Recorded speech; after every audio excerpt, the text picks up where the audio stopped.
बाजार के भरपूर एक्शन के लिए हफ्ते के आखिरी दिन का आखिरी 1.5 घंटा बाजार मजबूती के साथ नए रिकॉर्ड के आसपास करते हुए कारोबार। 1.5 घंटे में कैसा रहेगा ट्रेड, कहां होगी क्लोजिंग और क्या करें अगले हफ्ते की तैयारी, इस पर रहेगा खास फोकस। फाइनल ट्रेड में आप सबका स्वागत है। नमस्कार, मैं हूं अनिल सिंघवी और नमस्कार, मैं हूं दीपांशु भंडारी। थोड़ा सा दीप, अब तक तो ठीक है मूड माहौल, कहीं कोई ऐसी दिक्कत वाली बात है नहीं और लगातार धीमे धीमे। और सबसे बढ़िया बात यह है दीप कि इस वक्त जो बाजार की रफ्तार धीमी हुई है वो बढ़िया संकेत है। बाजार रुक रुक कर चले, स्क्रीन पर बढ़े, गैप से खुलने ऊपर या नीचे के बजाय स्क्रीन पर जो एक्शन हो वो हमेशा बाजार की सेहत के लिए अच्छा होता है, वही होते हुए दिख भी रहा है। तो पूरी तरह से बुल्स के ग्रिप में है बाजार। तेजी करने वाले आपको लगातार मौके दे रहे हैं तेजी करने के लिए और उन्हें मिल भी रहे हैं। दूसरी तरफ ये कि हर वक्त बाजार आपको दिन के दौरान मौका भी दे रहा है, उस मौके में अगर आपने एंट्री कर ली तो बहुत ही बढ़िया। तो आपके लिए हर तरीके से बहुत बढ़िया ट्रेडिंग वाला मार्केट है। अब रहा सवाल ऊपर नीचे होने का, ये तो होगा ही। देखिए लाइफ टाइम हाई के आसपास, इन लेवल्स के आसपास थोड़ी प्रॉफिट बुकिंग भी होगी और स्पेशली जब ग्लोबल मार्केट भी सुस्ती का मूड बना रहे हो, अब आपको यहाँ पर स्टॉक स्पेसिफिक अप्रोच रखना ज्यादा जरूरी होगा। आप देखिए बिल्कुल परफेक्ट लेवल पर बाजार ट्रेड कर रहे हैं, बिल्कुल परफेक्ट रेंज को छू रहे हैं, चाहे वो ऊपर की तरफ हो चाहे नीचे की तरफ हो। तो आपके लिए रेंज भी परफेक्ट बन रही है खरीदारी के लिहाज से और बिकवाली के लिहाज से, और उन्हीं रेंज के हिसाब से अगर आप ट्रेड करेंगे। देखिए 30,800, आज सुबह हमने बात की थी कि अगर आप एग्रेसिव ट्रेडर हैं तो 30,800 के आसपास बेचिए, और आप देखिए एग्जैक्टली 30,800 से बाजार ने आज बैंक निफ्टी पर वहां से आपको बिकवाली 30,800 से ही बिकवाली आती है। देखिए और बेचने की रेंज 30,700, 30,800 थी और देखिए 30,500 तक के टारगेट आ गए, 375 तक के टारगेट आ गए, 275, 200 के टारगेट है। नीचे की तरफ आप देखेंगे तो वहां से भी आपको बिल्कुल परफेक्ट लेवल से आपको खरीदारी आती हुई दिख रही है। तो खरीदारी और बिकवाली दोनों ही एकदम परफेक्ट रेंज से मिल रही है। उस रेंज को एंजॉय करें और ट्रेड करते चले, ये आपके लिए ज्यादा बढ़िया है। रेंज को ट्रेड करें और रेंज को ट्रेड करने का एक ही तरीका है, रेंज के निचले स्तरों पर खरीदें और ऊपरी स्तरों पर बेचते रहे, ये ध्यान में रखें। जी दीप। बिल्कुल, तो रेंज का फायदा उठाइए। दोनों तरफ के मौके आपको बाजार में मिलते हुए दिख रहे हैं, तो उसका फायदा उठाना है। अभी तक अच्छी तेजी थी, अब थोड़ा डिप आया है। डाउ फ्यूचर 100-125 अंक नीचे फिसले हैं। ऊपरी स्तरों से बैंक निफ्टी में थोड़ी गिरावट आई है। तो इस रेंज का आप फायदा उठाकर चलें और बाजार में एक्शन भरपूर होने वाला है, ये गारंटी। आधे घंटे में थोड़ा निफ्टी पर नजर रखिए, 13,500 के इस समय नीचे आते हुए दिखाए। तो ऊपरी स्तरों से हल्का सा फिसले जरूर हैं इस समय बाजार, ये आपको देखना जरूरी है। थोड़ी देर में हमारे एक्सपर्ट्स भी जुड़ने वाले हैं, आपको बताएंगे कौन से शेयर्स हैं जो आपको आने वाले 1.5 घंटे में ट्रेडिंग का अच्छा मौका दे सकते हैं। थोड़े अपडेटेड कॉल्स भी लेंगे उनकी तरफ से और हमारी रिसर्च टीम से भी जानेंगे कि कौन सा एक्शन आपको किधर दिखेगा जहां तक ट्रिगर्स का सवाल है, और साथ ही खबरों वाले शेयर्स कौन से हैं ये भी देखना जरूरी है। तो अनिल जी, थोड़ा बाजार का एक्शन देखते हैं, पर बैंक निफ्टी 50 अंक नीचे फिसला सर, निफ्टी भी एकदम सपाट होते हुए दिख रहा है। बिल्कुल ठीक है, थोड़ी सी प्रॉफिट बुकिंग आती हुई दिखी है और आनी भी चाहिए। आइए इसी प्रॉफिट बुकिंग के दौर में बात करते हैं भसीन साहब से, बिगुल के साथ करते हैं उनका स्वागत।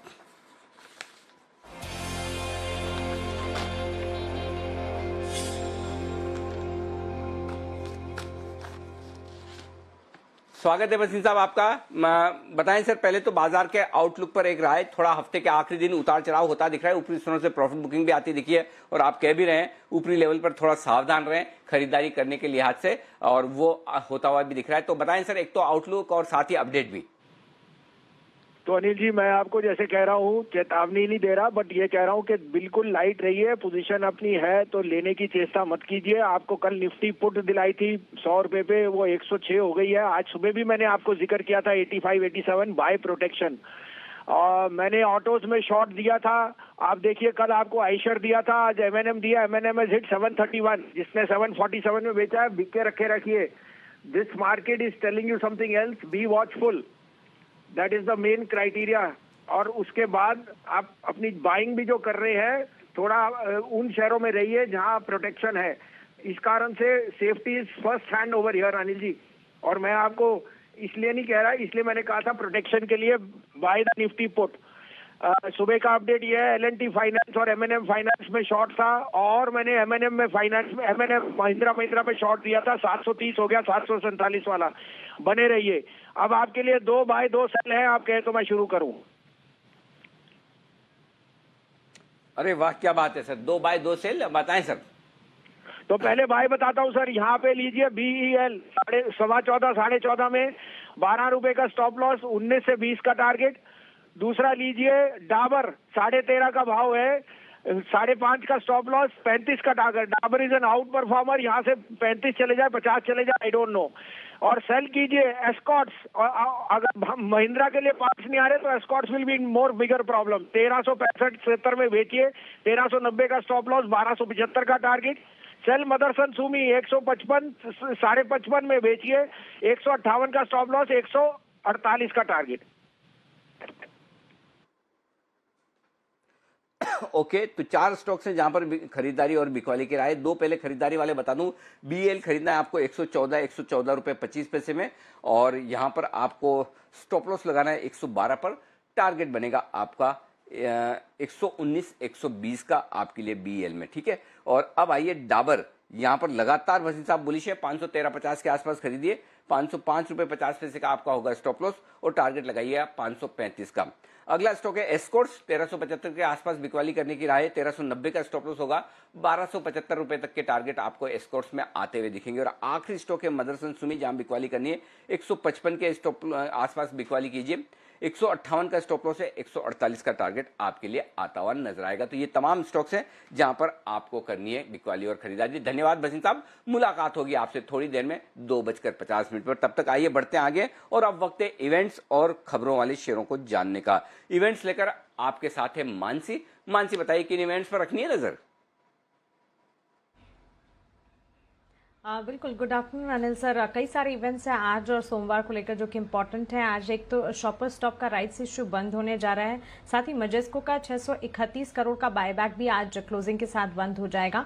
कॉस्मो फिल्म्स का बायबैक भी आज बंद होगा। इसके अलावा सेंट्रल बैंक ऑफ इंडिया की पूंजी जुटाने को लेकर एक बोर्ड बैठक आज होने जा रही है।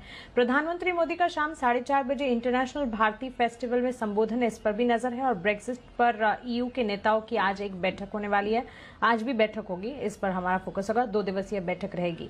कल 12 दिसंबर अंतरिम डिविडेंड पर पावर ग्रिड की बोर्ड बैठक होगी। फिक्की की AGM में प्रधानमंत्री मोदी का संबोधन है, इस पर नजर रहेगी। और सोमवार का दिन 14 दिसंबर इवेंट स्पेसिफिक है, काफी कुछ होने वाला है। US में इलेक्टोरल कॉलेज जो बाइडेन को नया राष्ट्रपति चुनेगा। इसके अलावा 14 दिसंबर यानी कि सोमवार के दिन से 24 घंटे RTGS की सुविधा जो है वो मिलना शुरू हो जाएगी। लोन मोरेटोरियम मामले में अगली सुनवाई की तारीख है 14 दिसंबर। वहीं टाटा वर्सेस मिस्त्री केस में भी अगली सुनवाई होती हुई दिखेगी सोमवार के दिन। बर्गर किंग के IPO की लिस्टिंग होगी, और साथ ही एयर इंडिया के लिए बोली की आखिरी तारीख जो है वो भी 14 दिसंबर है। अंत में KIOCL का बायबैक बंद होने जा रहा है, इसके दाम 110 रुपए प्रति शेयर तय किए गए हैं। तो ये है आपके लिए कुछ अहम इवेंट्स जहां पर आपको रखनी है नजर। कुशल के पास चलते हैं खबरों वाले स्टॉक्स जानने के लिए। बताएं कुशल। Good afternoon Deepanshu. सबसे पहले एलेम्बिक फार्मा, इस पर नज़र रखिए क्योंकि US FDA ने जो है मस्तिष्क से एक जुड़ी हुई दवा को मंजूरी दे दी है, तो इनके लिए पॉजिटिव खबर है और आज इसलिए जो है स्टॉक काफ़ी हरे निशान में ट्रेड करता हुआ नजर आ रहा है। साथ ही शुगर स्टॉक्स ये फोकस में रहेंगे क्योंकि न्यूज़ राइस के हवाले से एक खबर आ रही है कि शुगर सब्सिडी को लेकर जो है चर्चा संभव है, और ये चर्चा जो है वित्त मंत्रालय और खाद्य मंत्रालय के बीच हो सकती है। साथ साथ आपको हमने एक्सक्लूसिव जानकारी दी है जिसमें L&T और DLF फोकस में रहेंगे, क्योंकि रेलवे की जो खाली पड़ी ज़मीन है दिल्ली में करीब 2 हेक्टेयर की, उसको रीडेवलपमेंट को लेकर इनका काफ़ी बड़ा प्लान है और उसके लिए जो है इन्होंने बोलियां मंगवाई है। और ये 17 दिसंबर को ऑनलाइन प्री बिड मीटिंग होगी इसकी, और वहीं 27 जनवरी 2021 तक जो है बोली लगाने का आपको आखिरी दिन मिलेगा। साथ ही 92 कमर्शियल प्रोजेक्ट्स को लीज पर देने की योजना है, तो काफ़ी बड़े रीडेवलपमेंट प्लान है इस पीस ऑफ लैंड को लेकर। साथ ही एक और एक्सक्लूसिव हमने बताया जिसमें कंज्यूमर ड्यूरेबल गुड्स वाली जो कंपनियां हैं जैसे वर्लपूल, वोल्टास, साथ ही गोदरेज इंडस्ट्रीज, हैवेल्स और ब्लू स्टार, इन पर आप फोकस रखिए क्योंकि सस्ते रेफ्रिजरेटर के इंपोर्ट पर अब सरकार ने जो है क्वालिटी कंट्रोल लगा दिया है, और ये जो भी रेफ्रिजरेटर अब इंपोर्ट किए जाएंगे उनके लिए BIS सर्टिफिकेट जो है अनिवार्य होगा। तो जो घरेलू रेफ्रिजरेटर बनाने वाली कंपनियां हैं उनके लिए काफ़ी बड़े फायदे वाली बात है ये। साथ ही BSE इन्होंने एग्रीकल्चर स्पॉट मार्केट प्लेटफॉर्म भी लॉन्च किया है, तो इनके लिए काफ़ी पॉजिटिव एस्पेक्ट में आप इस खबर को ले सकते हैं। और साथ ही सूत्रों के हवाले से L&T को लेकर एक और खबर आती हुई नजर आई है जिसमें ONGC प्रोजेक्ट्स के लिए इन्होंने सबसे कम बोली लगाई है। इनफैक्ट काफ़ी सारे प्रोजेक्ट्स हैं जहां पर इन्होंने जो है लोएस्ट बिडर के रूप में निकल कर आए हैं। मिसाल के तौर पर चेन्नई मेट्रो फेज 2 के लिए भी इन्होंने सबसे कम बोली लगाई है। और अंत में 2 ब्लॉक डील्स हैं मेरे पास, जिसमें सेल जहां पर 57 लाख शेयरों के कई सौदे हुए हैं, 56 रुपये 60 पैसे से लेकर 58 रुपये 40 पैसे के बीच। और पीएनबी यहां पर भी 24 लाख शेयरों के सौदे होते हुए नजर आए हैं 39.5 के प्राइस पर। ओके, तो यहाँ पर आपके लिए कई सारे खबरों वाले स्टॉक्स हैं जहाँ पर रखनी है नज़र। और सेल स्टील अथॉरिटी यहाँ पर देखिए बड़ा ब्लॉक हुआ है। सुबह भी हम इस स्टॉक पर फोकस कर रहे थे और Sumit ji high conviction call रहा है आपसे, तो 30 रुपये के लेवल से इस पर चर्चा हो रही है। अब डबल हो गया है सेल, ऑलमोस्ट 60 का लेवल आज सेल ने टच करा है। यहाँ से और मोमेंटम देख रहे हैं सेल में या फिर अब थोड़ा मुनाफा वसूली का समय आ गया है? गुड आफ्टरनून दीपांशु, बिल्कुल एकदम लोअर लेवल से वन वे तेजी देखने को मिली है और आज का मूव वापस से कुछ एक एक्स्ट्रा ऑर्डिनरी सेल के अंदर देखने को मिल रहा है। आई थिंक मेरे को लगता है कि आज एक अच्छा अपसाइड मूव के बाद अब ये थोड़ा सा पॉज, थोड़ा सा ब्रीदर लेना चाहिए। 60 रुपए का स्टॉक के अंदर इमीडिएट हर्डल और रेजिस्टेंस काम करेगा।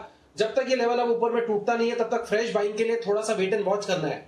स्टॉक का जो नीचे में सपोर्ट है 55 रुपए 56 रुपए के आसपास है। अगर ये सपोर्ट लेवल्स टूटेंगे तो उसके बाद इसमें गिरावट आएगी। जब तक ये सपोर्ट लेवल्स नहीं टूटते तब तक 55 56 नीचे में और 60 रुपए ऊपर में ये इमीडिएट रेंज है। लॉन्ग पोजीशंस में ट्रेलिंग स्टॉप लॉस का यूज करें। फ्रेश खरीदारी 60 के बाद बनेगी। जब तक 60 नहीं टूटेगा तब तक फ्रेश खरीदारी नहीं करनी है सेल के अंदर। ओके, तो जब तक 60 के ऊपर नहीं जाता है फ्रेश खरीदारी नहीं करनी है। बट खबरों के दम पर एक्शन में रहा है स्टॉक, बढ़िया तेज़ी बनी है और अभी भी देखिए तो मोमेंटम थोड़ा उस पर बरकरार दिख रहा है। थोड़ी मुनाफा वसूली ज़रूर बाजार के साथ वहाँ पर भी आती हुई दिखी है। अपोलो टायर्स, इसमें भी आज एक अच्छा एक्शन बना है। वागले साहब, अपोलो टायर्स 196 के लेवल्स तक आया, अब थोड़ा करेक्ट होकर 192 पर है। बताएं सर, यहाँ से भी मोमेंटम देख रहे हैं क्या, फिर इवेंचुअली 200 की तरफ अपोलो टायर्स मूव कर सकता है? मुझे लगता है 215 की तरफ मूव कर सकता है, लेकिन ये आज कल का व्यू नहीं है। ऑब्वियसली आज कल में मोमेंटम नहीं दिखाई दे रहा है। मुझे लगता है अगले हफ्ते का टारगेट अपोलो का 210 215 होगा, तो मेरा व्यू बुलिश है। अभी थोड़ा सा साइडवेज, थोड़ा सा 185 190 में टाइम स्पेंड कर सकता है। आपका 180 का स्टॉप लॉस होना चाहिए। ओके, 180 का स्टॉप लॉस होना चाहिए। थोड़ा कंसोलिडेशन दिखा सकता है ये स्टॉक, वहाँ पर नज़र रखिए। पूरे के पूरे TVS group, TVS Sundaram group दोनों पर, क्योंकि वहाँ पर हमने एक ज़बरदस्त एक्शन देखा है। स्पेशली कुछ स्टॉक्स हैं with in this group, TVS electronics है, टीवीएस श्री चक्र है, जहाँ पर एक बढ़िया तेज़ी आई है। रीस्ट्रक्चरिंग ऐलान हुई है, क्या है ये रीस्ट्रक्चरिंग, कौन सी कंपनीज फोकस में रहेंगी, जानते हैं कुशल के साथ। बताएं कुशल। बिल्कुल दीपांशु, तो टीवीएस ग्रुप के लिए काफ़ी अहम डेवलपमेंट होती हुई दिख रही है इस रीस्ट्रक्चरिंग के ऐलान के बाद। इनफैक्ट यहाँ पर इन्होंने जो इनका होल्डिंग कंपनी का स्ट्रक्चर था उसको अब खारिज कर दिया इस रीस्ट्रक्चरिंग के अंतर्गत। और यहाँ पर अगर आप देखें तो कुछ फैमिली ग्रुप्स हैं, कुल मिलाकर 4 फैमिली ग्रुप्स हैं जो होल्डिंग कंपनी के जरिए जो है काफ़ी ग्रुप कंपनियों में अपनी हिस्सेदारी उन्होंने रखी हुई थी। और यहाँ पर जो ग्रुप के फाउंडर थे टीवी सुंदरम अयंगर, उनकी जो थर्ड और फोर्थ जनरेशन है उनकी इन होल्डिंग कंपनियों में जो है हिस्सेदारी है। इनफैक्ट रीस्ट्रक्चरिंग का जो मेन मोटिव है वो ये है कि जो भी हर फैमिली ग्रुप है जो वो कारोबार मैनेज कर रहे हैं उनको अब उसकी पूरी ओनरशिप मिलती हुई नजर आएगी। इनफैक्ट इसके साथ साथ जो भी ये कारोबार संभाल रहे हैं उसमें टीवीएस ब्रांड का जो इस्तेमाल है वो रॉयल्टी फ्री जो है आपको करने की जो है अनुमति है। तो ये एक काफ़ी इंपॉर्टेंट डेवलपमेंट है इस रीस्ट्रक्चरिंग के अंतर्गत। और यहाँ पर अगर आप देखें तो कौन सी ऐसी कंपनियां हैं जिन पर आपको फोकस रखना है, जिसमें अगर आप मिसाल के तौर पर सुंदरम फास्टनर देखें तो ये सुरेश कृष्णा एंड फैमिली को जाएगा। साथ ही TVS motor, TVS credit, Sundaram Clayton और बाकी अन्य कंपनियां जो है वी श्रीनिवासन एंड फैमिली जो है वो होल्ड करेंगी। TVS logistics, TVS automobile solutions, R Dinesh जो है एक और फैमिली ग्रुप, वो इसको हैंडल करते हुए नजर आएंगे। और टीवीएस श्री चक्र और बाकी अन्य इससे जुड़ी हुई जो कंपनियां हैं वो शोभना रामचंद्रन जी जो है वो संभालते हुए नजर आएंगी। और यहाँ पर अगर आप रीस्ट्रक्चरिंग की ओवरऑल प्रोसेस की बात करें तो 3 होल्डिंग कंपनियां हैं जिसमें अलग अलग जो फैमिली ग्रुप्स हैं उनकी हिस्सेदारी है। और ये 3 कंपनियां हैं TVS Sundaram Iyengar and sons, Sundaram roadways और सुंदरम इंडस्ट्रीज।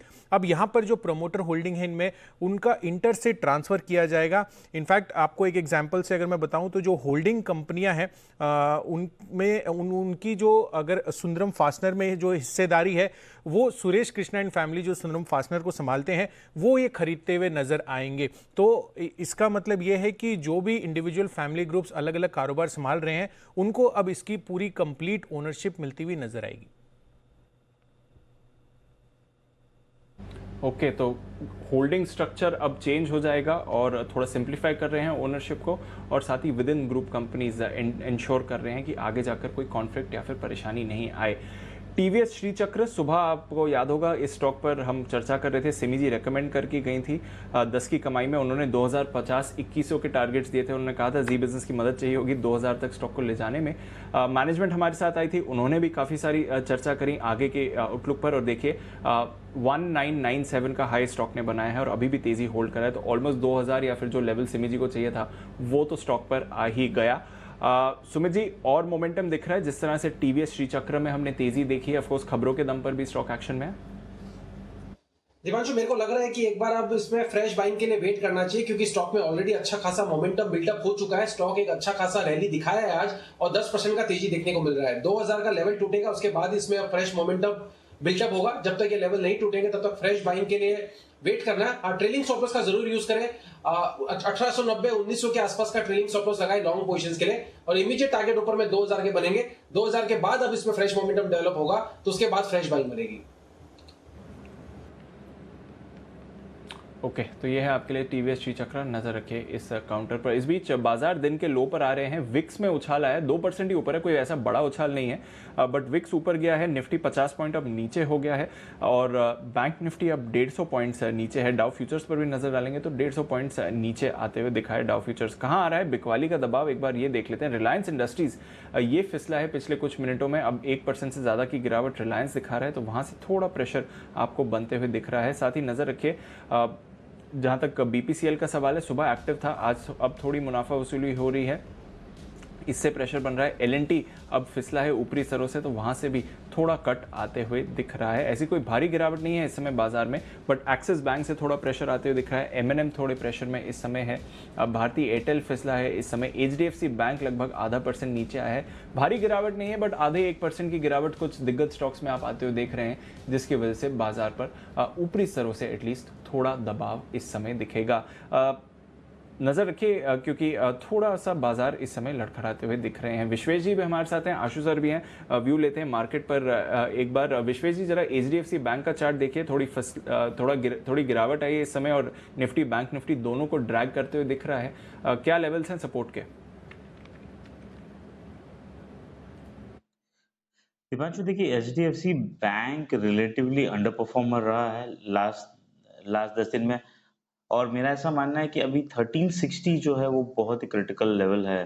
अगर 1360 के लेवल के आसपास मुझे लगता है स्टॉक आता है तो वहां पे रिव्यू लेना चाहिए। 1360 एक्चुअली 4 वीक का कंसोलिडेटेड अगर आप लेवल रखोगे तो वहां पे एक सपोर्ट है 1360। अब जब मैं डेटा की बात करता हूं और मैं डेटा देखता हूं तो मुझे समझ में आता है कि 1400 के कॉल में हाईएस्ट ओपन इंटरेस्ट है और पुट साइड में 1300 के पुट में और 1400 के पुट में ओपन इंटरेस्ट है। तो मुझे लग रहा है कि एक बार के लिए HDFC bank going sideways is a positive thing for a market, because ये अपसाइड थोड़ा क्रिएट करेगा। तो मैं 1360 1340 की रेंज में लॉन्ग इनिशिएट करना चाहूंगा। अभी मैं वेट करूंगा फिलहाल के लिए। इवन दो अगर कुछ बेरिश लगता है तो एट लोअर लेवल बाइंग आ रही है, तो इसलिए एग्रेसिवली बेरिश होने का कोई पॉइंट नहीं है until we close very bad today. So 1360 1340 की रेंज में रिव्यू करेंगे और वहां पे लॉन्ग इनिशिएट करने की कोशिश करेंगे।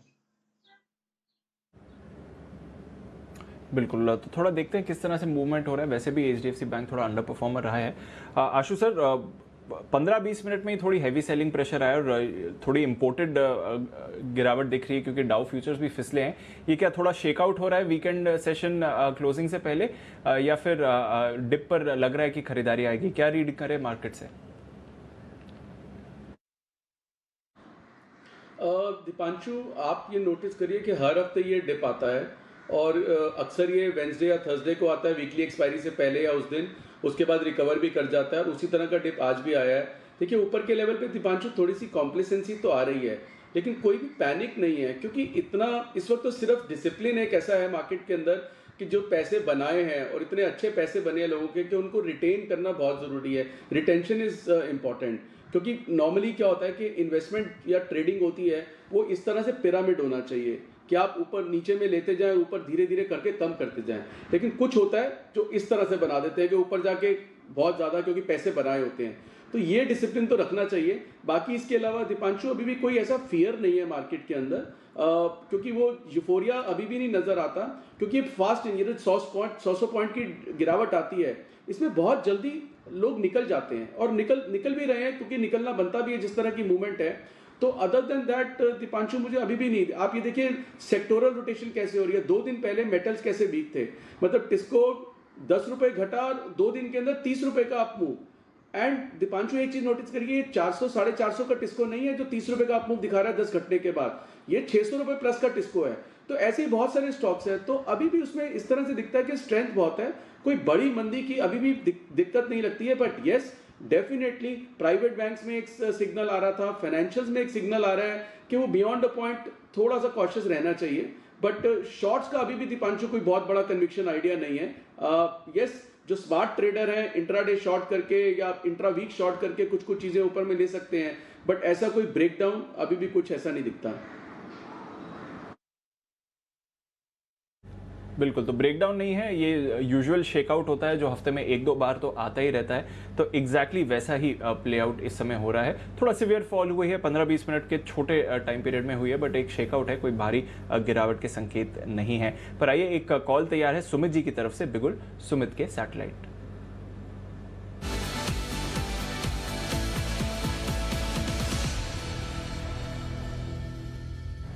माफ कीजिएगा सुमित जी, सैटेलाइट की आदत पुरानी पड़ी हुई है। सुमित के सुपरहिट बताएं सर।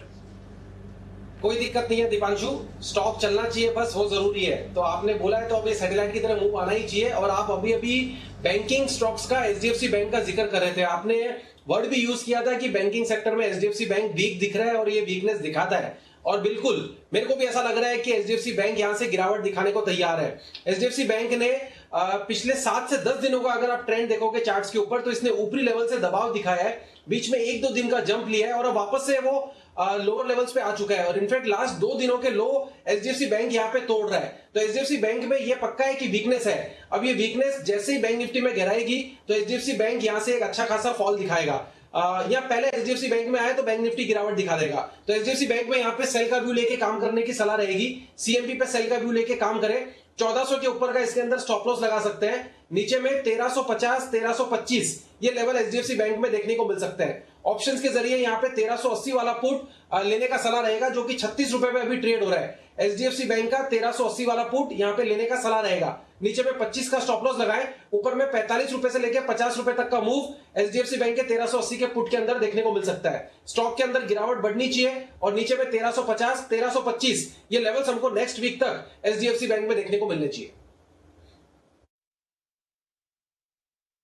ये है आपके लिए एचडीएफसी बैंक, पहला ही बिगुल सुमित जी की तरफ से आता हुआ, और वो भी बिकवाली की तरफ ऊपरी स्तरों से अच्छी खासी प्रॉफिट बुकिंग आती हुई दिख रही है। इसीलिए सुबह से हम आपको कह रहे थे कि एक ही चीज ध्यान रखिए, लेवल्स लेवल्स लेवल्स दोनों तरफ के जब ट्रेड होते हैं तब आपको एंट्री और एग्जिट के लेवल एकदम ठीक वैसे ही पता होने चाहिए ताकि आप पैसा बना पाएं। अगर आपने किसी भी लेवल पर जोश में आके एंट्री कर दी तो फिर मामला सीरियस हो जाता है। देखिए एग्जैक्टली 30,575 30,580 के आसपास से मार्केट घुमाया, माफ कीजिए 30,800 से घुमाया और 13,580 से। लेकिन आइए, एक स्टॉक है चर्चा में, और वो क्यों है चर्चा में और उसमें क्या कुछ खास और बड़ा डेवलपमेंट होने जा रहा है बताने के लिए हमारे सहयोगी वरुण दुबे हमारे साथ तैयार हैं। लेकर आए जी बिजनेस की एक एक्सक्लूसिव रिसर्च। वरुण के पास चलते हैं, समझते हैं किस कंपनी को लेकर रिसर्च है और क्या है रिसर्च। वरुण बताइए।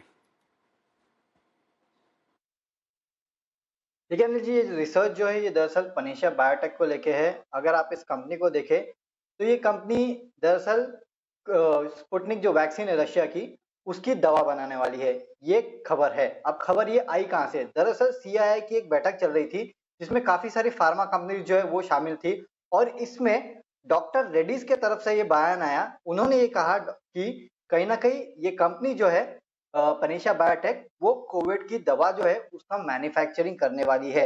इस तरह के बयान वहां से निकल के आए। इनफैक्ट सीआईआई की बैठक में डॉक्टर रेड्डी के जो एमडी है जीवी प्रसाद, उन्होंने ये कहा, इनफैक्ट मैंने ये सुना भी है, उन्होंने ये कहा कि ये कंपनी जो है वो स्पुतनिक की मैन्युफैक्चरिंग करने वाली है। अब देखिए, वैसे भी पनेशिया बायोटेक जो है वो उसका कहीं ना कहीं डॉक्टर रेड्डीज के साथ काफी सारे करार इन्होंने करके रखे हैं, कुछ स्पेशल करार जो है रशिया में वैक्सीन बांटने के वो इन्होंने ऑलरेडी करके रखे हैं। और ये भी आपको नहीं भूलना चाहिए कि पनेशिया बायोटेक्स में सीरम इंस्टीट्यूट का भी करीब 7.5% के आसपास का हिस्सा है। हालांकि इंडिया में नो डाउट डॉक्टर रेड्डीज जो है वो क्लिनिकल ट्रायल कर रहा है स्पुतनिक वैक्सीन के, और इंडिया में करीब 100 मिलियन डोजेस के आसपास यहाँ सेल करने की पहला प्लान है। और जहां तक माना जा रहा है काफी हद तक इसकी मैन्युफैक्चरिंग जो है वो पनेशिया बायोटेक ही करेगा। तो एक बहुत बड़ा फायदा जो है पनेशिया बायोटेक को यहाँ मिलता हुआ दिखाई देगा। तो इसके लिए पनेशिया बायोटेक जो है आज भी और आगे भी आपको अपने रडार पर रखना चाहिए, क्योंकि स्पुतनिक की मैन्युफैक्चरिंग जो है वो ये करने वाली है। इसके पहले भी काफी खबरें थी कि करीब 7 कंपनियां हैं जो कोविड की वैक्सीन इंडिया में बनाएगी, लेकिन अब ये लगभग तय हो गया है कि पनेशिया बायोटेक इसको बनाने वाली है। ओके, तो पेनेशिया बायोटेक स्पुतनिक की जो दवा है, जो वैक्सीन है जिसका डॉक्टर रेड्डीज के साथ करार है वो भी बनाएगी। ये बड़ी इंटरेस्टिंग चीज बताई, मुझे ये पता नहीं था कि एक तरफ सीरम इंस्टीट्यूट भी वैक्सीन बना रही है, दूसरी तरफ स्पुतनिक और डॉक्टर रेड्डीज का करार है, और पेनेशिया में दोनों की हिस्सेदारी है। ये बड़ा इंटरेस्टिंग चीज है। मतलब एक तरह से पेनेशिया का कनेक्शन सीरम से भी उन्होंने 4.5% स्टेक ली रही, राइट? नहीं, 7.5% के आसपास है। पहले 8% था, कुछ स्टेक उन्होंने कुछ दिनों पहले बेचा था, तो अब करीब 7.5% के आसपास है। और कुछ दवाओं के लिए डॉक्टर रेड्डीज का पनेशिया बायोटेक के साथ ऑलरेडी टाई अप है। ये कोविड की दवा नहीं है, लेकिन बाकी सारी दवाओं के साथ, तो ये दोनों के साथ कारोबार करती है। ठीक बात है। तो चलिए, ये है पेनेशिया बायोटेक, यहाँ पर आपके लिए भरपूर एक्शन होता हुआ दिख रहा है। थोड़ी देर में हम आपके सामने पूरा डेटा एनालिसिस रखेंगे और साथ ही हमारे साथ जुड़ेंगे कार्यक्रम में सेठी साहब भी, उनसे भी कुछ उनकी और बेहतरीन पिक्स लेंगे। लेकिन अब एक्शन भरपूर है इस वक्त। और वागले साहब के लिए, वागले साहब आपके लिए बिगुल की जरूरत है, आपके पास आऊं? जी अनिल जी। चलिए, वागले साहब के लिए बिगुल जल्दी से, और देखते हैं वागले का वंडर।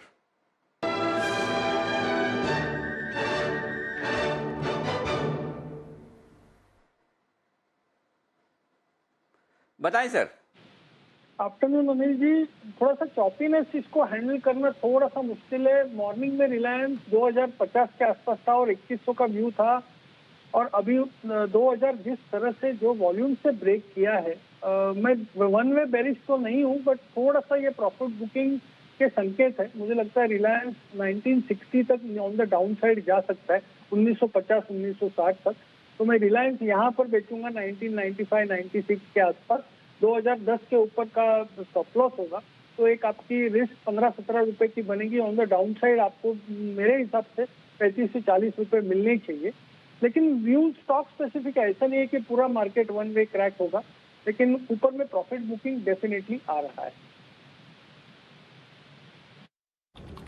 बिल्कुल, तो प्रॉफिट बुकिंग आ रही है और थोड़ा रोटेशन भी बाजार में चल रहा है, जैसे कि आशु जी आपको समझा रहे थे। तो दोनों तरफ के ट्रेड्स हैं, दोनों तरफ के मौके हैं। अगर आपको ट्रेड करना है तो आपको मौके भरपूर मिल रहे हैं इस बाजार में, क्योंकि निचले स्तरों से बाजार भी रिकवर हुए हैं। बैंक निफ्टी थोड़ी देर पहले 150 पॉइंट से ज़्यादा नीचे था, अब सिर्फ 75 पॉइंट नीचे है। तो ऐसा नहीं है कि एक तरफा ही ट्रेड हो रहा है, दोनों तरफ के मौके आपको बाजार में मिल रहे हैं। दिग्गज स्टॉक्स में उतार चढ़ाव आपको आते हुए दिख रहा है। पर आइए कुछ और स्पेसेस जहाँ पर आपको नज़र रखनी है। और इस पूरे मार्केट एक्शन में एक चीज़ इंटरेस्टिंग हुई है, प्रमोटर्स की तरफ से हमने ढेर सारा एक्शन देखा, और कई सारे दिग्गज ग्रुप कंपनीज के जो प्रमोटर्स हैं वहां पर भी उन्होंने भरपूर एक्शन किया है। तो चलते हैं वापस वरुण के पास, उन्होंने कुछ रिसर्च कंपाइल करी है। वरुण, बताइए इस पूरे बाजार के एक्शन में प्रमोटर्स अपनी कंपनी में क्या कर रहे हैं?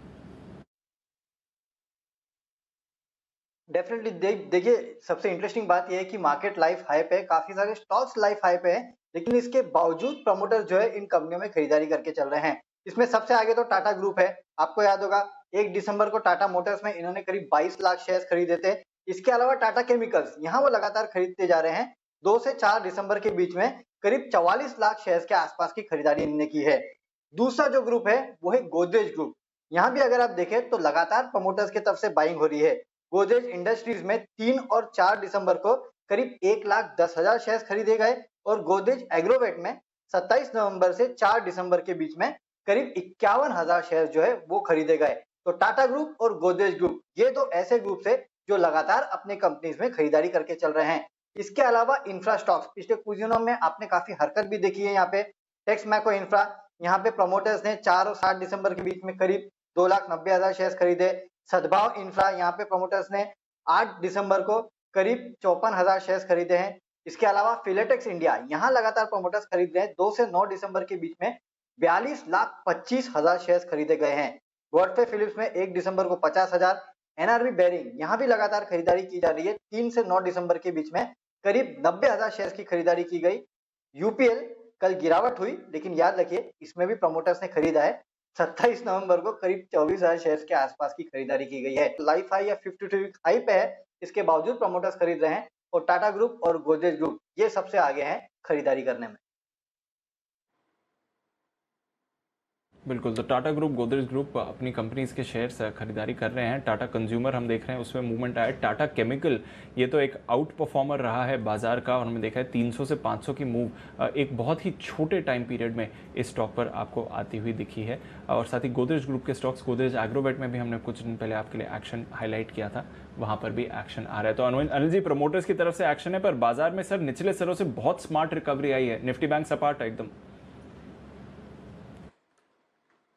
बिल्कुल, अरे यही मजा है देखिए इस मार्केट का। दोनों तरफ जैसे आप मूड बनाएंगे कि बहुत तेजी और मार्केट आपको झटका लगाएगा और सोचने लगेंगे बहुत मंदी, वहीं से घूम जाएगा। तो इसलिए आज दीप सुबह इसलिए बोला, मैं बार बार इसलिए नहीं कह रहा कि हमने क्या बोला, मैं बार बार इसलिए कह रहा हूं ताकि आपको याद हो जाए कि सही लेवल पर एंटर करना है, याद हो जाए। अगर आप यूफोरिया में एंटर करेंगे, पार्किंग हो जाएगी, फिर जो बिना पार्किंग चार्ज मिले आपकी निकल जाएगी गाड़ी। आप बोलेंगे अरे मेरे तो पार्किंग भी की और पैसे भी नहीं दिए मुझे, वैसा हाल हो जाएगा। तो आपको सही लेवल पर एंटर करना है। ये बाजार सबसे बढ़िया बाजार है, आपको सही लेवल पर एंटर और एग्जिट दोनों करने का मौका दिख रहा है। और जहां आपको लगे बहुत गर्म है, प्यार से दे दीजिए। जो आ रहा है लेने उसको हाथ जोड़कर दीजिए, उसका सम्मान कीजिए, भाई तुझे ले आओ। All buyers must be satisfied, all sellers must be satisfied. बढ़िया आराम से करते रहिए और इस बीच में आपकी सारी इच्छाओं को, सारे स्टॉक्स को खरीदने की इच्छाओं को पूरा करने के लिए सेठी साहब आ रहे हैं, बिगुल के साथ उनका स्वागत भी करिए।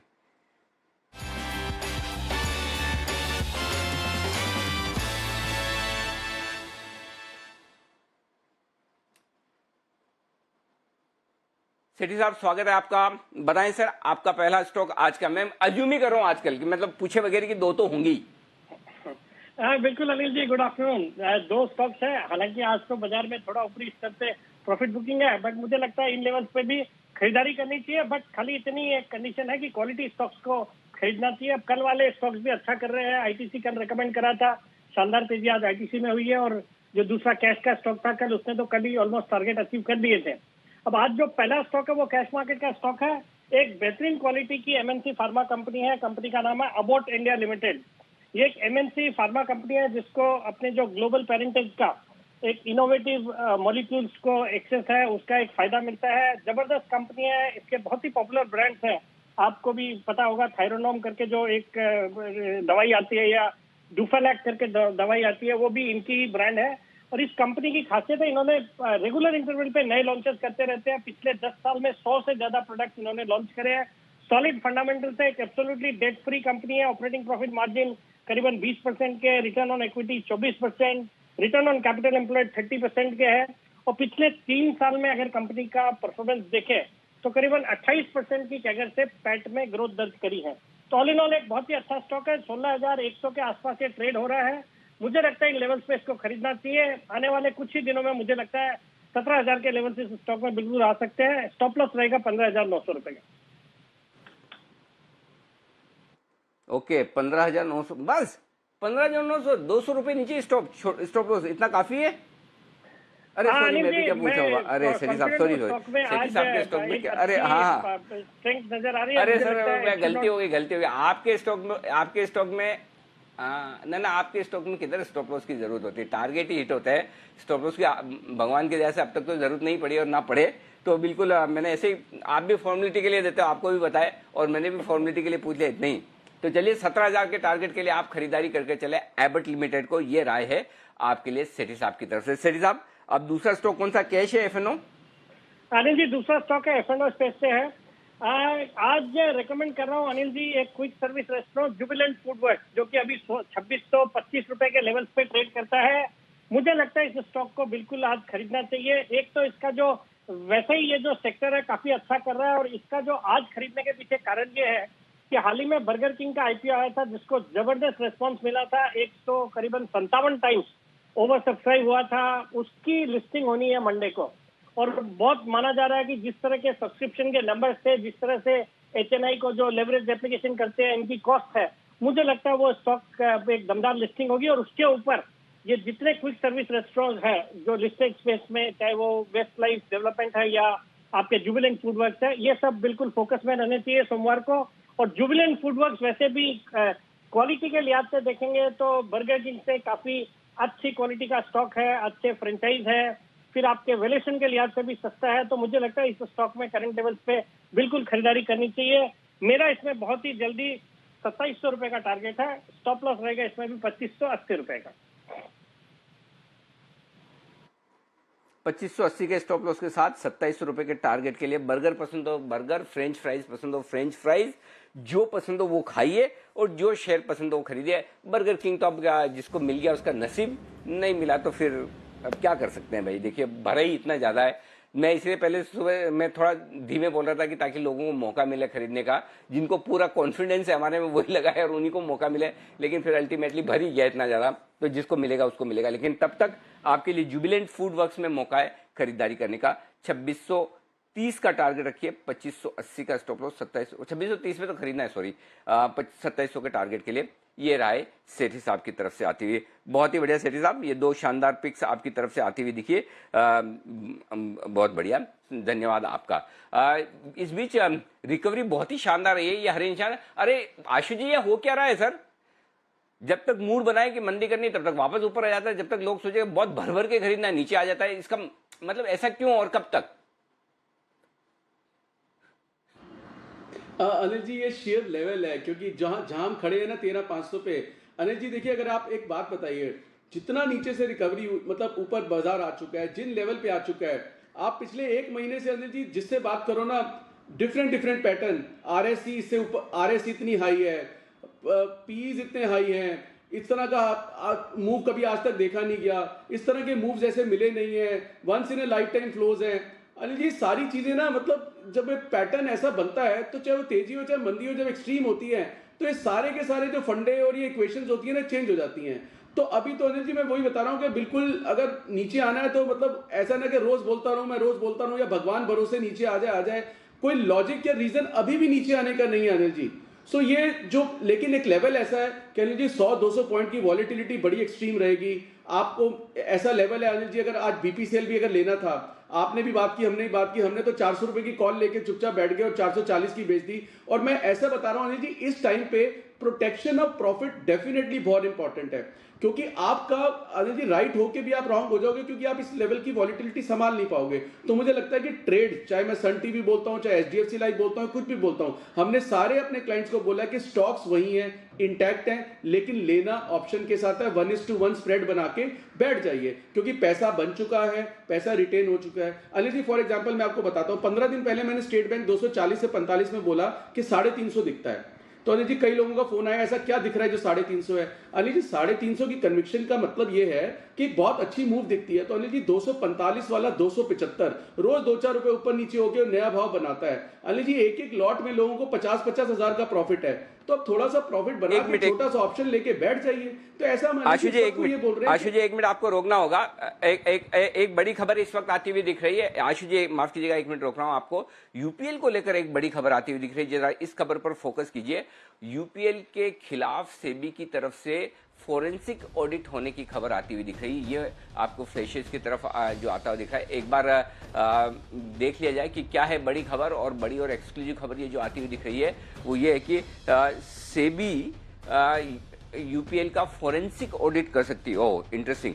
तो सेबी की तरफ से यूपीएल का फोरेंसिक ऑडिट किया जा सकता है। आपने कल जो मामला देखा, वो मामला आपको पता ही है कि एक विसल ब्लोअर ने कंप्लेन की है सेबी को कि कुछ फंड साइफनिंग का मामला है। एक ही एड्रेस पर 8 कंपनियां और शेल कंपनियां बनाई गई और रेंट देकर, हालांकि कल हमने मैनेजमेंट से बात की, मैनेजमेंट ने काफ़ी कॉन्फिडेंटली उसका जवाब भी दिया था, लेकिन उसके बावजूद सेबी की तरफ से जो सोर्स बेस्ड खबर आ रही है वो ये। हमारे वरिष्ठ संवाददाता ब्रजेश मिश्रा हमारे साथ हैं, जो सेबी के मामलों को बहुत नज़दीकी से ट्रैक करते हैं, पूरी इन्फॉर्मेशन रखते हैं। एक बार ब्रजेश से भी समझ लें कि इस मामले से में सेबी का क्या एक्शन है, कौन करने वाला है, किस तरह से होने वाला है, कब होगा। ब्रजेश बताइए क्या खबर आपको मिल रही है। बिल्कुल, हमें जो खबर मिल पा रही है उसके हिसाब से जो विसल ब्लोअर की कंप्लेंट जो गई है सेबी के पास यूपीएल के मामले में फंड साइफनिंग को लेकर, इस पर सेबी जो है फॉरेंसिक ऑडिट करवाने पर विचार कर रही है और बहुत ही जल्दी ये ऑर्डर जो है वो सेबी की ओर से हो जाएगा। दरअसल मकसद ये है फॉरेंसिक ऑडिट का कि कंपनी के खिलाफ जो भी आरोप लगे हैं उनकी जो सच्चाई है वो पता चल सके कि आखिर अगर फंड साइफनिंग का जो आरोप है वो उस आरोप में कितना दम है और हुई है या नहीं हुई है। क्योंकि जब भी किसी बड़ी कंपनी के खिलाफ इस तरह के इंडिकेशन लगते हैं तो मार्केट में सेंटीमेंट खराब होता है। तो ये फॉरेंसिक ऑडिट के पर्पज का सिर्फ मतलब ये है कि जो एलिगेशन लगाए जा रहे हैं उनमें कितनी सच्चाई है। और अगर देखें तो इस तरह की बातें जो पहले भी सेबी के पास गई थी और ये साइफनिंग पर शिकायत जो है पहुंची थी, तो बढ़ती शिकायतों को देखकर ये जो है ये फॉरेंसिक ऑडिट का फैसला जो है वो लिया जा रहा है।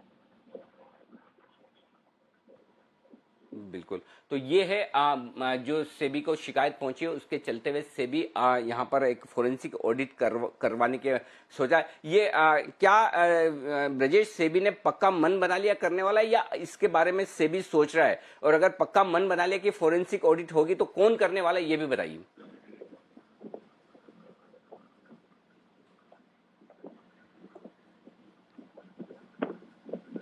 ब्रजेश, क्या आप मुझे सुन पा रहे? ओके, लगता है ब्रजेश से हमारा संपर्क नहीं होता हुआ दिख रहा है, लेकिन जो ब्रजेश इन्फॉर्मेशन दे रहे हैं वो मैं आपके सामने रख दूं। पहली चीज़ तो ये कि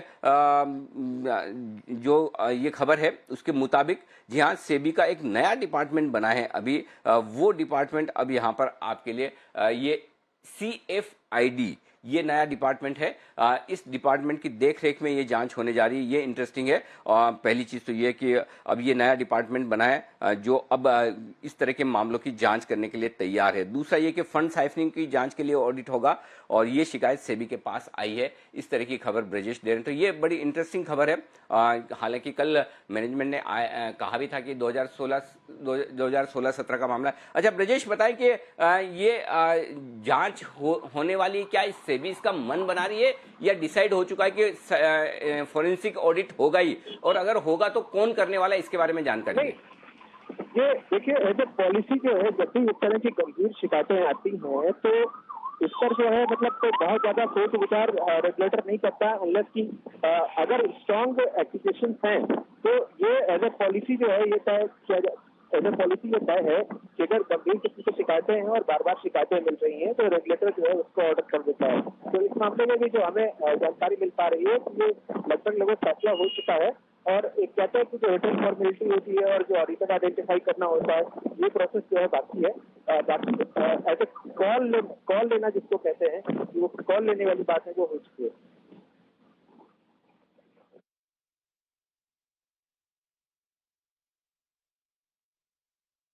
ये एक बड़ी खबर आती हुई दिख रही है। अनिल जी, कैसे समझे इस खबर को?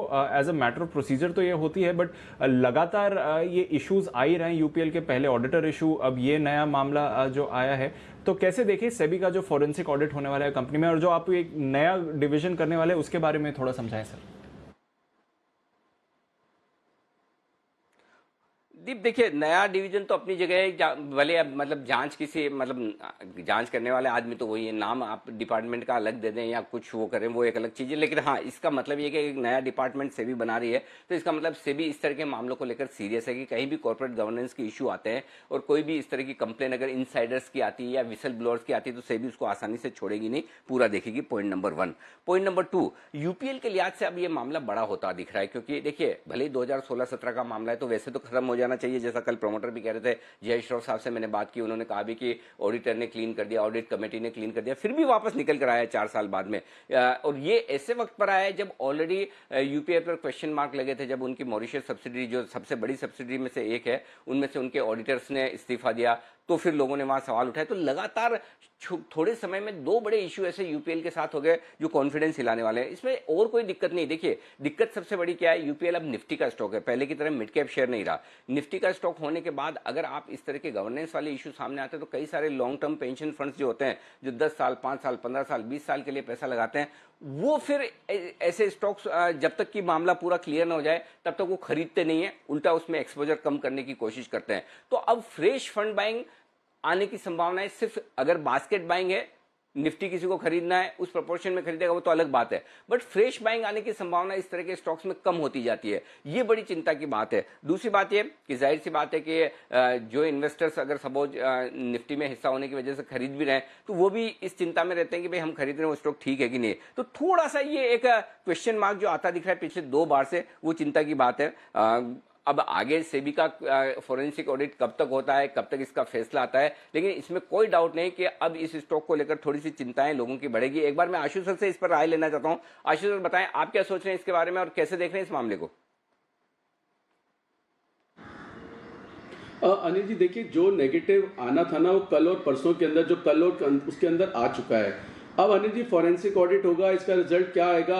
अब जो रिजल्ट आएगा, अगर जेन्युइनली कुछ निकलेगा तो है, बट उससे पहले मुझे ना नई गिरावट नहीं लगती है। दिसंबर क्वार्टर खत्म हो रहा है अनिल जी, रिजल्ट अच्छे आएंगे, मैनेजमेंट ने सारा का सारा अपना एक्सप्लेनेशन दिया है, तो नई गिरावट अनिल जी इन लेवल से जो 430 का लेवल है, इससे तब आएगी कि अगर कोई सीरियस एलिगेशन प्रूव होती है, फिर तो अनिल जी नीचे का भाव कुछ भी हो सकता है कि then it will be different ball game.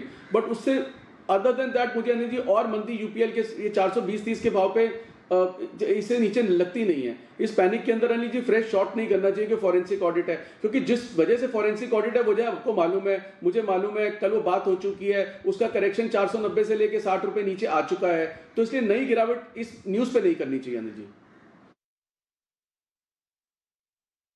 Okay, तो फ्रेश गिरावट अब इस न्यूज़ पर नहीं आएगी, पर डेफिनेटली एक बड़ी खबर आती हुई यूपीएल की तरफ से एक्सक्लूसिव जानकारी हमें ब्रजेश मिश्रा दे रहे हैं। सेबी की तरफ से अब फॉरेंसिक ऑडिट होगा, नजर रखिए इस काउंटर पर आइए अब स्वागत करते हैं निफ्टी के निशानेबाज नितिन मुरारका का।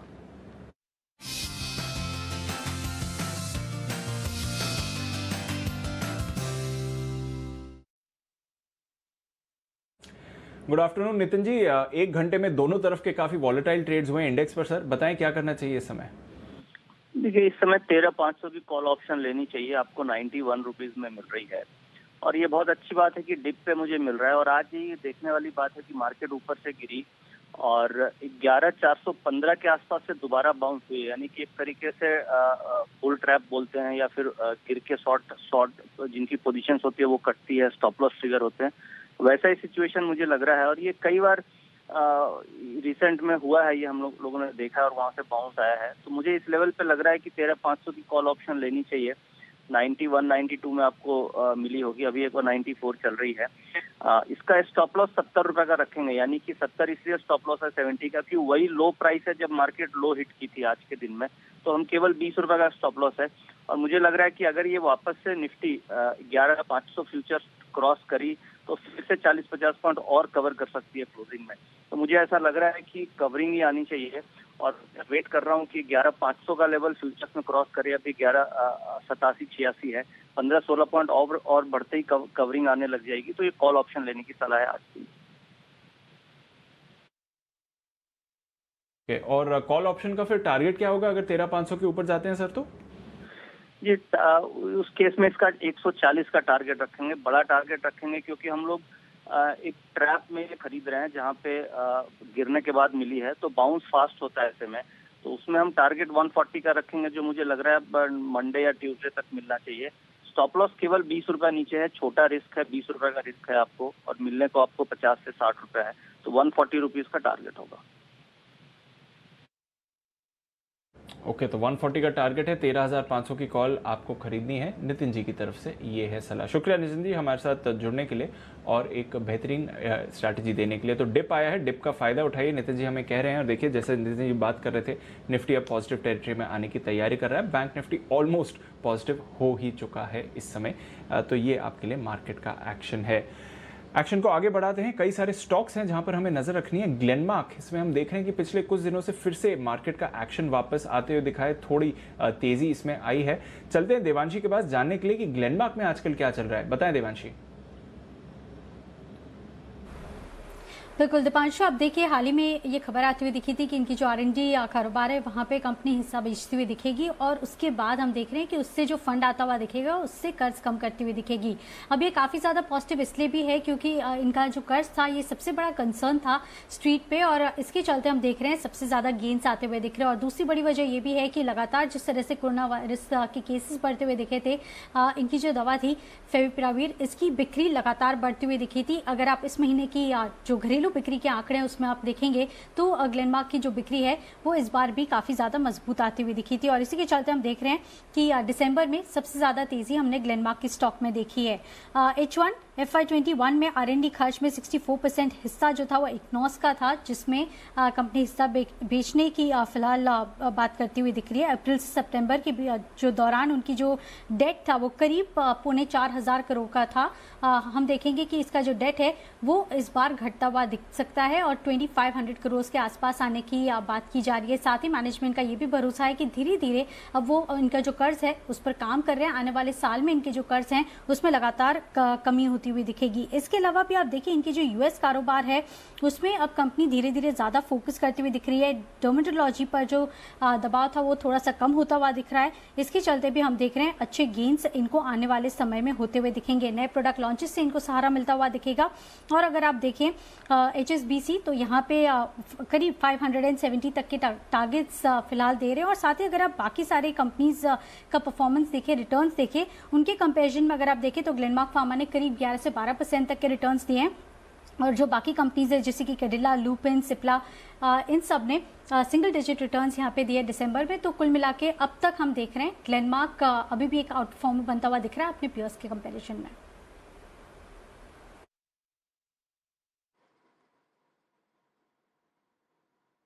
ओके, तो ये है आपके लिए फार्मा शेयरों पर जबरदस्त एक्शन। आइए जबरदस्त एक्शन बसिन साहब की तरफ से भी स्वागत करते हैं उनका बिगुल के साथ। बसिन साहब देने के लिए तैयार हैं अपनी बेहतरीन BTST पिक्स।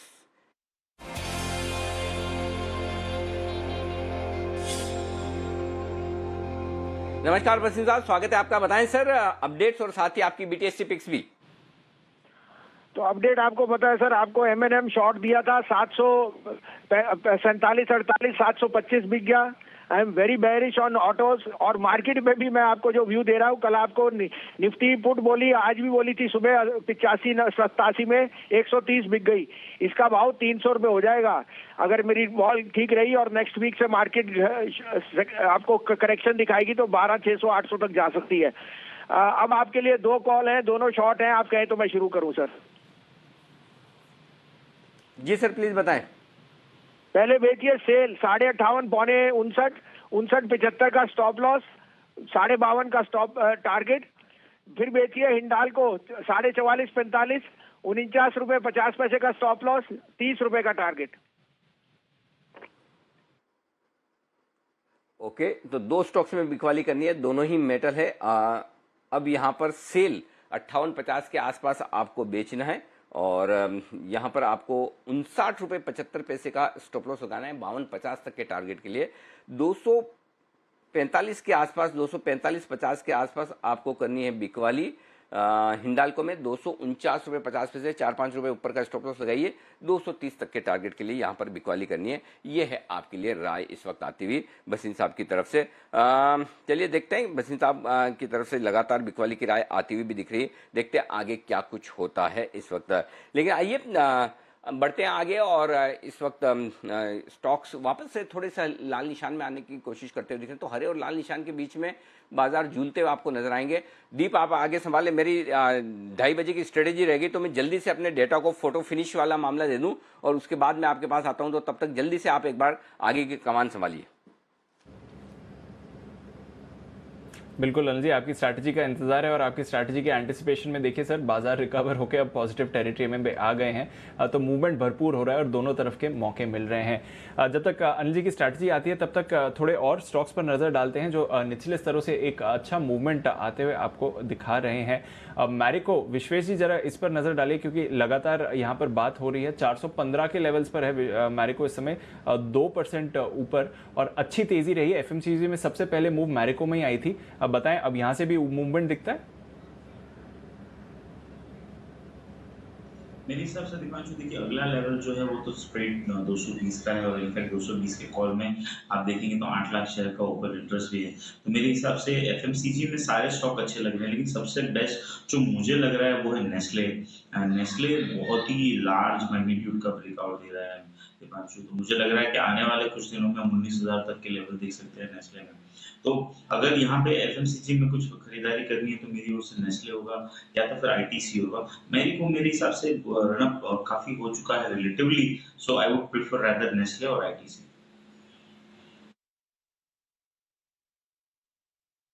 ये है आपके लिए नेस्ले पर राय। आइए एक और बड़ी और एक्सक्लूसिव खबर की तरफ करते हैं फोकस। हमारे संवाददाता समीर दीक्षित हमारे साथ कार्यक्रम में शामिल हो रहे हैं नई दिल्ली से और उनके पास एक बड़ी इंटरेस्टिंग और अच्छी खबर। जी हाँ, इंटरेस्टिंग भी और अच्छी भी। जरा आइए सुनते हैं उन्हीं से क्या है बढ़िया और अच्छी खबर। समीर बताइए। Sir good afternoon. और ये बड़ी खबर जुड़ी हुई है एविएशन सेक्टर से। एविएशन सेक्टर के लिए ये अच्छी खबर इसलिए है क्योंकि हाल में एविएशन मंत्रालय में एक अहम रिव्यू मीटिंग की गई थी और उसमें ये फैसला लिया गया है, ये तय किया गया है कि अगले महीने यानी कि जनवरी 2021 में सभी घरेलू एयरलाइंस को पूरी क्षमता के साथ उड़ान भरने की अनुमति दे दी जाएगी। यानी कि हर एयरलाइन अपने 100% नेटवर्क कैपेसिटी का इस्तेमाल कर पाएगी, सारे हवाई जहाज को वो उड़ा पाएगी और जितने भी रूट या डेस्टिनेशन है जहां जहां एयरलाइन फ्लाई करती है उन सभी के लिए जगहों के लिए वो फ्लाई कर सकती है। तो ये एक पॉजिटिव खबर है सभी एयरलाइंस के लिए, जिसमें आप ये देखेंगे कि इसका बड़ा फायदा मिलेगा स्पाइस जेट को, इंडिगो एयरलाइन को, गो एयर को, विस्तारा एयरलाइंस को, विस्तारा जो कि एक टाटा उसमें उसका शेयर होल्डर है। तो ये एक बड़ा पॉजिटिव मूव है एयरलाइन कंपनियों के लिए, जिसमें उनको अगले महीने अपने 100% नेटवर्क कैपेसिटी की इस्तेमाल करते हुए उड़ान भरने की अनुमति दे दी जाएगी। दरअसल इसके पीछे जो मंत्रालय का तर्क है या जो फैसला लेने के पीछे जो वजह है वो दो बड़ी वजह है। एक तो ये कि लगभग ये माना जा रहा है कि इस महीने के अंत तक या जनवरी तक कोरोना को लेकर के एक वैक्सीन देश को मिल पाएगी, तो वो एक बहुत अच्छा संकेत होगा। और दूसरी बड़ी बात यह है कि अभी जिस तरीके से हम देख रहे हैं कि सरकार ने 80% नेटवर्क कैपेसिटी की मंजूरी ऑलरेडी दे रखी है और लोगों में भी वो भरोसा आ रहा है कि वो एविएशन या हवाई जहाज के जरिए अपने सफर को तय करे, तो वो भरोसा लगातार लोगों में बढ़ता जा रहा है। तो इसको देखते हुए ये माना जा रहा है कि अगले महीने एयरलाइंस को ये 100% नेटवर्क कैपेसिटी का इस्तेमाल करते हुए वो फ्लाई कर पाएंगे। जी अनिल जी। बिल्कुल, तो ये बड़ी खबर 100% कैपेसिटी के साथ अब सारे विमान उड़ पाएंगे और जनवरी में एयरलाइंस को इस बात की मंजूरी मिल सकती है। यह है बड़ी खबर इस वक्त आती हुई स्पाइस जेट के लिए, इंटरग्लोब एविएशन के लिए। तो ये दोनों ही स्टॉक बड़े एक्शन में आते हुए दिखे। स्पाइस जेट देखिए तेज उड़ान भरता हुआ 5% की बड़ी मजबूती के साथ ट्रेड करता हुआ दिख रहा है। यहां पर एक्शन भरपूर है। सुमित जी चार्ट देखिए, बताइए spice jet. Anil ji, spice jet ने एक अच्छी रफ्तार पकड़ी हुई है और एक कंटिन्यूसली 50 रुपए के लेवल से जहां से इसने उड़ना स्टार्ट किया वहां से रुकने का नाम नहीं लिया है और अब तो ये 100 के ऊपर भी आ चुका है। तो 100 के ऊपर आना मतलब ये और भी पॉजिटिव हो गया स्टॉक के लिए। स्पाइस जेट यहां से अभी और ऊपर का मूवमेंट दिखाएगा जिसमें 110 रुपए का पहला टारगेट बनेगा और हो सकता है 120 रुपए तक का मूव भी स्पाइस जेट में देखने को मिले। जिन्होंने भी लोअर लेवल से खरीदारी कर रखी है पोजीशंस को होल्ड करें। ट्रेलिंग स्टॉप लॉस 98-99 के आसपास लगाए और होल्ड करें 110 से 115 के या 120 तक के टारगेट्स के लिए भी। तो ये है आपके लिए स्पाइस जेट पर आए, यहां से भी और मजबूत होने की संभावना आपके लिए बनती हुई दिख रही है। तो यहां पर फोकस करें आप पूरी तरह से आगे के लिए भी। दीप, अगर आप तैयार हैं तो मैं भी तैयार हूं और अगर बिगुल भी तैयार है तो 2:30 बजे की स्ट्रेटेजी थोड़ा सा लेट है, थोड़ा सा मतलब ज्यादा नहीं, सिर्फ आधा घंटा लेट है। शुरू कर लें? अनिल जी, बिगुल तो कतार में कब से तैयार है आपके लिए सर, बस देरी थी स्ट्रैटेजी की। चलिए बिगुल बजाते हैं अनिल जी की स्ट्रैटेजी का।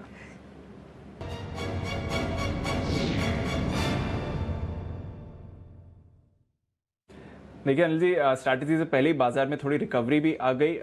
नैस्डैक फ्यूचर्स और डाउ फ्यूचर्स यहाँ पर भी रिकवरी आई है। हालांकि अभी भी डाउ फ्यूचर्स आपको 100 गिरेंगे, नीचे दिखेंगे, बट जितनी तेज गिरावट हुई थी वैसी रिकवरी भी आई है। और यूरोप के बाजार यहाँ पर थोड़ी सुस्ती जरूर है, आधे से 1% नीचे यूरोप के बाजार दिख रहे हैं। ब्रेग्जिट पर चर्चा चल रही है सर आज यूरोपियन यूनियन और यूके के प्राइम मिनिस्टर के बीच, तो शायद वहां से थोड़ी नर्वसनेस आ रही है। एशिया की बात करें तो हांगकांग की सर पॉजिटिव क्लोज हुई थी, पर जापान और साथ ही चाइना यहां पर आधे % की गिरावट रही थी। सर बताएं सर क्या करें? तो ठीक है, ऐसे कोई समस्या वाली बात नहीं। थोड़े से डाउ फ्यूचर आपने नीचे कर रखे ना, इसलिए थोड़ा सा मतलब वो जैसा मूड बनना चाहिए वैसा लोगों का बन नहीं पा रहा है कि भाई एकदम कॉन्फिडेंस से खरीदारी कर रहा है। दूसरा क्या है कि वो आदत ऐसी पड़ी हुई ना, रोज एकदम एक तरफा तेजी की। तो ये है ना, एक दो दिन थोड़ा जो कंसोलिडेट कर रहा है बाजार, सीमित दायरे में उतार चढ़ाव कर रहा है, तो उसमें बहुत लोगों को कंफर्ट नहीं आ रहा है। देखिए यही वो वक्त है जब आपको है ना, एक टाइम होता है, 10-12 दिन का ही होता है वो साल में, उससे ज्यादा नहीं, जब आप कुछ भी खरीदो बढ़ेगा। उसके बाद वो टाइम आता है जहां पर आपको सेंसिबली सोच समझकर वो शेयर खरीदना जो वाकई में बढ़ने की ताकत रखता है, जहां फंडामेंटल्स मजबूत है, किसी तरह की खरीदारी या चार्ट पर अच्छे संकेत हो। अब आप उस दौर में आ रहे हैं जो हर कोई कुछ भी कभी भी कुछ भी ले लो बढ़ेगा, मतलब वो दौर से अब हम सेंसिबल वाले दौर में आ रहे हैं। तो अब आपको सेंसिबल वाले दौर में सेलेक्टिवली खरीदारी करनी है। उतार चढ़ाव रहेगा, ये मान के चलिए, ऊपर भी होगा नीचे भी होगा, ये समझ कर चलिए। तो अब आइए मैं आपको डेटा बता दूं। दीप, पहली चीज, अरे बहुत ही शानदार डेटा है दीप, अभी आनंद आता है। 13,500 के पुट पर 27 लाख शेयरों का ओपन इंटरेस्ट और वो है हाईएस्ट, और 13,500 के कॉल्स पर है 19 लाख शेयरों का ओपन इंटरेस्ट। वो हाईएस्ट तो नहीं है लेकिन 19 लाख शेयरों का। अब आप देखिए 13,500 के पुट में 19 लाख शेयर आज ही जुड़े हैं, जबकि कॉल्स में 19 लाख शेयरों का। तो इसका मतलब क्या है, ये रस्साकशी वाला लेवल है। आज आपको क्या चाहिए, 13,500 के आसपास या इसके ऊपर की क्लोजिंग, हरे निशान में क्लोजिंग होनी चाहिए, भले कितनी भी हो आपको। अगर और 25 पॉइंट ऊपर मिल जाए, 13,500 के ऊपर मिल जाए तो कहने ही क्या, वाह। तो ये जिस तरह से डेटा बना है, ऐसा लग रहा है दीप कि आज की क्लोजिंग 13,500 के थोड़ा ऊपर होनी चाहिए, 13,525-30 के आसपास हो सकती है, ये संकेत आते हुए दिख रहे हैं। तो आप एकदम इंपॉर्टेंट सपोर्ट लेवल पर खड़े हैं जहां 19 लाख शेयर ओपन इंटरेस्ट आज ही का है। तो डेटा ये बता रहा है कि जब पुट राइटर्स इतने हैं तो वो नीचे नहीं बंद होने देंगे, वो कोशिश पूरी करेंगे कि 13,500 के ऊपर बंद हो। तो 13,475, 13,525, ये 50 पॉइंट की रेंज है जिसके बीच में कहीं न कहीं बाजार बंद होना चाहिए, और रुझान थोड़ा तेजी की तरफ दिख रहा है इस वक्त डेटा के लिहाज से। ये संकेत आपको आते हुए दिख रहे हैं। लेकिन देखिए इस 25 पॉइंट के इधर उधर कहीं जाए तो ही बड़ा मूव है, अदरवाइज ये 25 ऊपर 25 नीचे में काम हो जाएगा। पॉइंट नंबर 1, बैंक निफ्टी 30,500, ये इंपॉर्टेंट डेटा है। और डीप अब देखो दोनों जगह बैंक निफ्टी में भी क्या है, 30,500 पर 8 लाख और 7 लाख शेयरों का ओपन इंटरेस्ट है, 8 लाख पुट में 7 लाख कॉल में, बराबर है। लेकिन एक स्टेप अब आप देखिए, जब जहां किसी भी एक लेवल पर पुट और कॉल में दोनों तरफ ओपन इंटरेस्ट बराबर हो, तो आप कैसे डिसाइड करेंगे कि कौन भारी है, तेजी वाला या मंदी वाला? उसका एक फॉर्मूला देता हूं। उसमें फिर आप ये देखिए आज ओपन इंटरेस्ट किसमें ज्यादा बना है, पुट में या कॉल में। जैसे 13,500 के पुट में आज 19 लाख शेयर बनाए, कॉल में सिर्फ 4 लाख शेयर, इसका मतलब आज तेजी का व्यू ज्यादा है। बैंक निफ्टी में आज 5 लाख शेयर ओपन इंटरेस्ट में बने कॉल्स में, जबकि पुट में, जबकि कॉल्स में कुछ नहीं, इसका मतलब आज लॉन्ग पोजीशन और लोग बना रहे हैं। तो अब इस वक्त लोगों का मूड माहौल क्या है, वो आज की पोजीशन में दिखता है। इस लिहाज से बैंक निफ्टी भी 30,500 के ऊपर बंद होना चाहिए और निफ्टी भी 13,500 के ऊपर बंद होना चाहिए, ये मुझे डेटा बता रहे हैं। तो डेटा में कहीं कोई समस्या नहीं है दीप, आराम से फर्स्ट क्लास बढ़िया, कोई चिंता की बात नहीं। चलिए, तो डेटा बढ़िया है, बाजार में एक्शन भरपूर है, निचले स्तरों से अच्छी रिकवरी आई है और अब इन्हीं लेवल्स के ऊपर 30,500 13,500 के ऊपर आपको क्लोजिंग मिलनी चाहिए। तो एक्शन को आगे बढ़ाते हैं, कुछ बढ़िया कॉल्स भी तैयार हैं, चलते हैं विश्वेश जी के पास, विश्वेश के विशेष के लिए।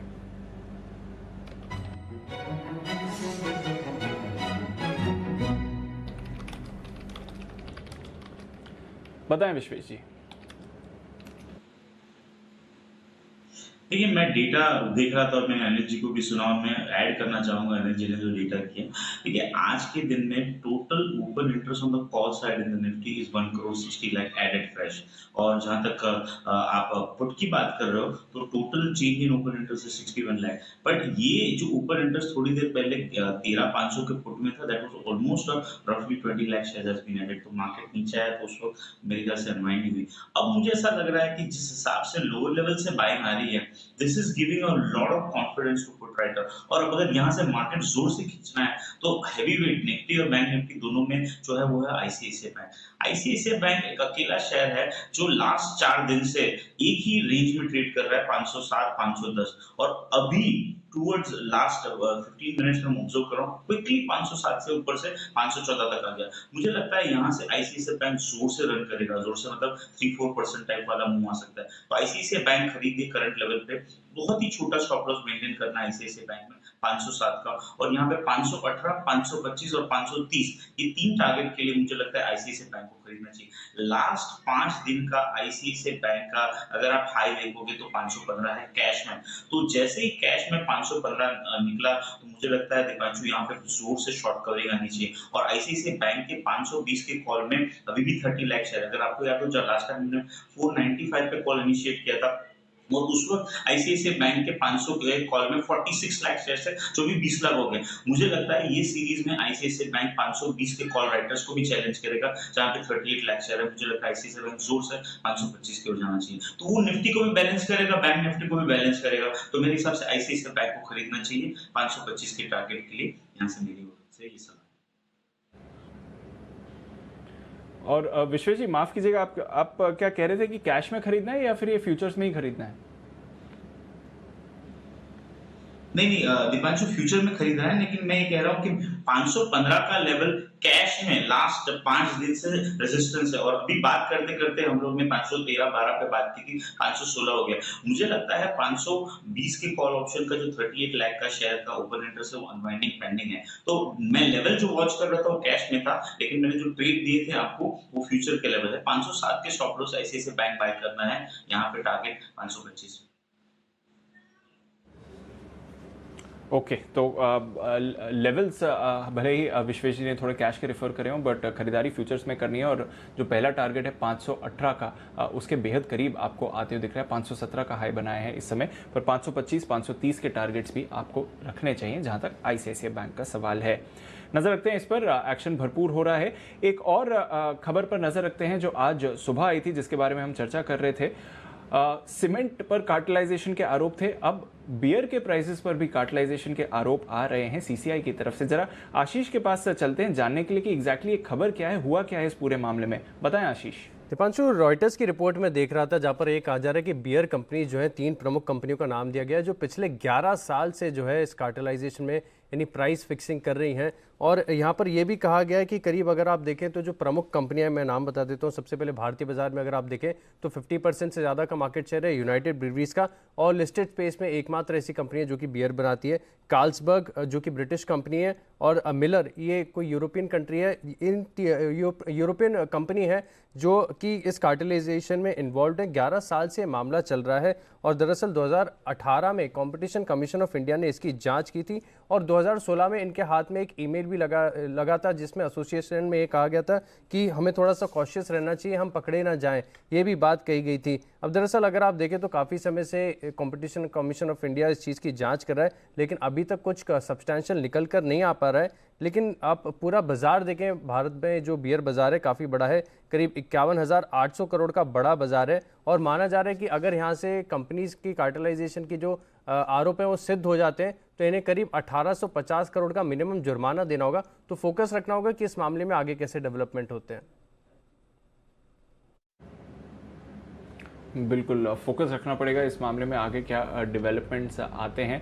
हालांकि इनिशियल खबर के रिएक्शन के बाद यूनाइटेड ब्रूअरीज के स्टॉक में भी एक रिकवरी आपने ज़रूर आते हुए दिखी है, बट डेफिनेटली एक जांच पड़ताल होगी। और जैसे कि आशीष बता रहे थे, एक लंबा मामला है, पिछले कई सालों से ये इन्वेस्टिगेशन चल रही है। विश्व जी, मुझे याद है यूनाइटेड स्पिरिट्स, यूनाइटेड ब्रूअरीज पिछले हफ्ते दोनों ही स्टॉक्स आपने रिकमेंड करे थे 1155। हालांकि खबर के दम पर नेगेटिव रिएक्शन के बाद स्टॉक में रिकवरी हुई है। यूनाइटेड ब्रूअरीज पर अब क्या राय बन रही है? ये मेरे हिसाब से ये जो मैं क्या कहूँ, मतलब it's something you cannot control when it comes to the stuff like beer and all. It's a to an extent Kunal जी जैसे कहते हैं essential commodities में ही आ जाता है. मुझे लगता है स्टॉक का स्ट्रक्चर अच्छा है, ये न्यूज की वजह से नीचे आया. और आप देखिए 1100 से वापस all of a sudden jump करके 1170 की ओर आ गया फ्रॉम अ डेज लो. अगर आप भाव देखो, मुझे लगता है स्टॉक इज हेडिंग फॉर 1200. हमने 1080 में इनिशिएट किया था, वहां से तो ऑलरेडी 100 रुपए ऊपर है. मुझे लगता है 1200 के लेवल तक जाना चाहिए स्टॉक. और ये जो भी न्यूज फ्लो आ रहा है उसकी वजह से जो भी देर से था वो डन हो गया. मुझे लगता है आज की lows are protected for some time now. अगर मार्केट करेक्ट होता है तो ऑल टुगेदर डिफरेंट थिंग्स है, लेकिन मुझे फिलहाल स्ट्रक्चर वाइज कोई नेगेटिव नहीं लग रहा है. आई एम इनफैक्ट रीडिंग की न्यूज फ्लो में जो नीचे आया, इनफैक्ट सीमेंट में भी वही हुआ था. Yesterday I was listening to Wasim sahab and उन्होंने ये कहा था कि 30 साल से वो सीमेंट में भी यही चीज सुन रहे हैं. तो अब मुझे भी थोड़ा टाइम हो गया मार्केट में, तो मैं भी ये कह सकता हूँ किस तरह की न्यूज आती है, जो स्ट्रॉन्ग कंपनीज हैं उनके पुल बैक आते हैं, दे बॉट इनटू. सो फिलहाल के लिए कोई दिक्कत नहीं. 1200 की ओर मेरा व्यू है यूबीएल का. और जहां तक मैकडेवल की बात है, वहां पे भी मुझे लगता है कि 600 का लेवल थोड़ा सा रेजिस्टेंस होगा, क्योंकि वहां पे 10 लाख शेयर का ओपन इंटरेस्ट है. बट ओवरऑल बिकवाली पे गिरावट पे खरीदारी की राय होगी. ओके तो गिरावट पर खरीदारी की ही राय है. और एसेंशियल कमोडिटीज़ की एक फ्रेश डेफिनेशन आई है, कुछ फ्रेश एडिशन हुए हैं उस लिस्ट में विश्वेश जी की तरफ से. पर नज़र रखिए, यूनाइटेड ब्रूअरीज, यूनाइटेड स्पिरिट्स दोनों ही पिछले कुछ दिनों से एक्शन में रहे हैं. हल्की सी मुनाफा वसूली आज आप देख रहे हैं, एटलीस्ट यूनाइटेड स्पिरिट्स में भी इस समय. एनटीपीसी, ओएनजीसी आज सुबह ट्रिपल डिजिट स्टॉक हो गया. बंसल जी, एनटीपीसी भी अब बढ़िया तेजी के बाद ट्रिपल डिजिट्स में आ गया है, 100 के ऊपर है एनटीपीसी का शेयर. सर अब बताएं, यहाँ से भी एक्शन देख रहे हैं, 5% ऊपर है फिलहाल.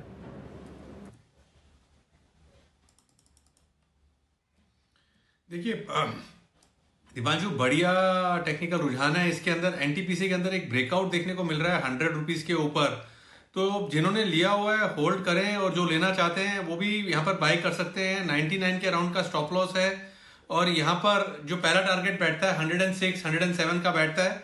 एंड दीपांशु, अगर आपको ध्यान हो तो ओएनजीसी मैंने और कुणाल जी ने डे बिफोर यस्टरडे रिकमेंड किया था और बोला था 92 के ऊपर सस्टेन करेगा. तो बड़े चार्ट्स पर एक बड़ा ब्रेकआउट है, और ओएनजीसी में सेम चीज देखने को मिल रही है. जिन्होंने ओएनजीसी मिस करा है वो एनटीपीसी को मिस ना करें 106 से 107 के टारगेट के लिए.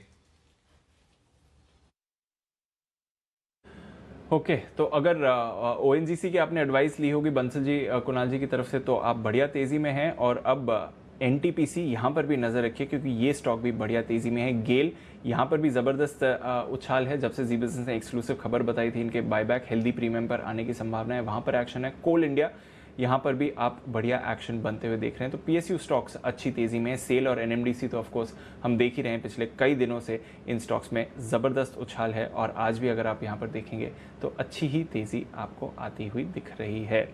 गोदरेज प्रॉपर्टीज लाइफ हाई पर ये स्टॉक इस समय आया है, और ज़बरदस्त एक्शन में गोदरेज प्रॉपर्टीज पिछले कई दिनों से रहा है, और आज फिर से मूवमेंट दिखा रहा है. वागले साहब, गोदरेज प्रॉपर्टीज, आपसे बात पहले भी हुई है स्टॉक पर सर, अब क्या 1300 और 1300 के पार आपको जाते हुए दिखता है गोदरेज प्रॉपर्टीज? दीपांशु, ये हाई मोमेंटम स्टॉक है, बिल्कुल 1300 के पार जा सकता है. और जिस तरह से पिछले कई हफ्तों पे चला है, कोई करेक्शन ही नहीं आ रही है. मुझे वही इस बात की एक्चुअली चिंता है. और ये वैसे डे ट्रेडिंग स्टॉक है नहीं. पोजिशनली मुझे लगता है 1350 तक एक मूव कंटिन्यू होनी चाहिए. करेक्शन आता है 1260, 1250 के नीचे जाना नहीं चाहिए. तो आपका स्टॉप लॉस 1230 का होना चाहिए. ओके तो 1230 का स्टॉप लॉस रखिए, कोई परेशानी नहीं है. हाई मोमेंटम स्टॉक है और मोमेंटम इसे और ऊपर ले जा सकता है. हाई मोमेंटम स्पेस है पूरा का पूरा टायर स्टॉक का यूनिवर्स. हम देख रहे हैं कि लगातार यहाँ पर अच्छा एक्शन आते रहता है. अपोलो टायर्स वायदा कारोबार का टॉप गेनर है इस समय. थोड़ी देर पहले वागले साहब से भी इस पर बात हुई थी. 6% की तेजी अपोलो टायर्स में, पर पूरे टायर स्टॉक्स में आज फिर से मोमेंटम आते हुए दिखा है, और कुछ खबरें भी हैं जो इसे बैक कर रही हैं. चलते हैं कुशल के पास जानने के लिए टायर स्टॉक्स में क्या चल रहा है. बताएं कुशल. बिल्कुल दीपांशु, देखिए 3 इंपॉर्टेंट पॉइंट है. सबसे पहले तो जो सस्ते टायर इंपोर्ट पर पाबंदियां लगाई गई थी अगस्त महीने ऑनवर्ड्स, उस वजह से कहीं ना कहीं घरेलू जो भी टायर कंपनियां हैं उनको काफ़ी बड़ा फायदा होता हुआ नजर आया. इनफैक्ट पूरे टायर मार्केट में अगर आप इंपोर्टेड टायर्स की बात करें तो करीब 20 से 30% जो है ये मार्केट शेयर होल्ड करते हैं. तो ये जो गैप है ये अब डोमेस्टिक कंपनियां भरती हुई नजर आ रही हैं.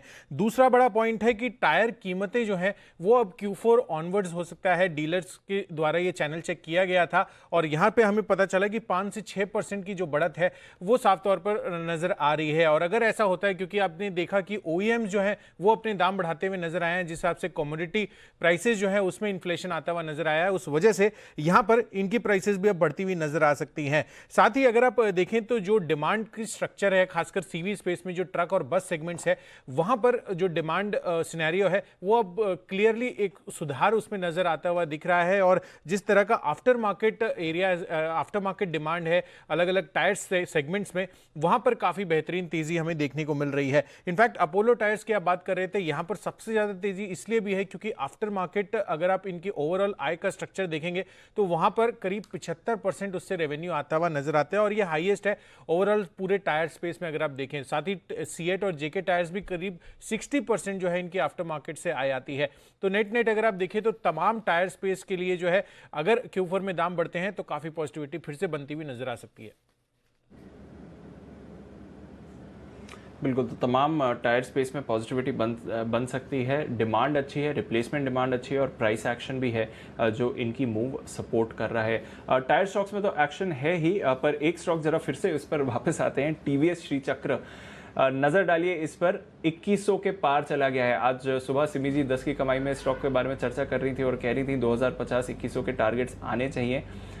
2100 के पार आपको स्टॉक जाते हुए दिख रहा है। मैनेजमेंट से हमने खास बातचीत करी थी आज 12:10 पर। ये जो पूरी ग्रुप रीस्ट्रक्चरिंग की खबर आई है TVS सुंदरम ग्रुप की, वहां पर खबरों के दम पर एक्शन है। और उसके बाद देखिए TVS श्री चक्र ये रुकने का नाम इस समय नहीं ले रहा है, 20% के सर्किट की तरफ पहुंचने की कोशिश कर रहा है। एक ही दिन में 350 रुपए का उछाल काउंटर पर आपने आते हुए देखा है। तो यह है आपके लिए TVS श्री चक्र। मैनेजमेंट के साथ भी हमने चर्चा करी थी। कुणाल जी जरा आप भी एक बार चार्ट देखकर बताइए, 2100 तो 1800 से 2100 तो एक ही दिन में आ गया सर, अब यहां से और भी मोमेंटम है इसमें?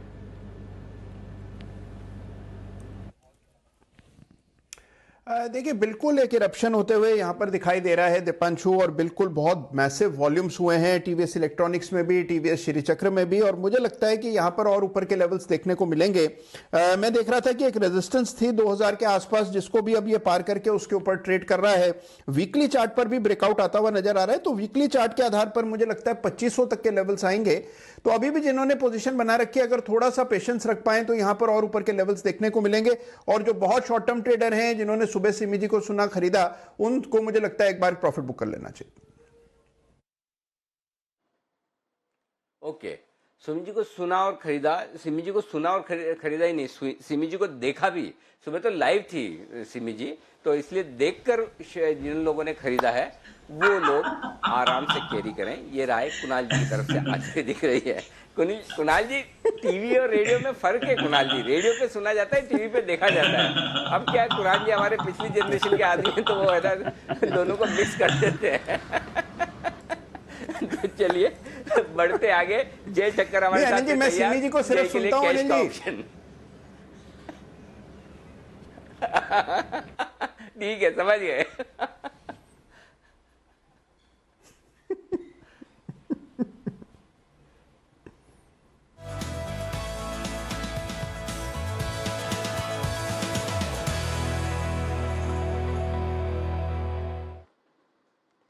जी जय बताएं।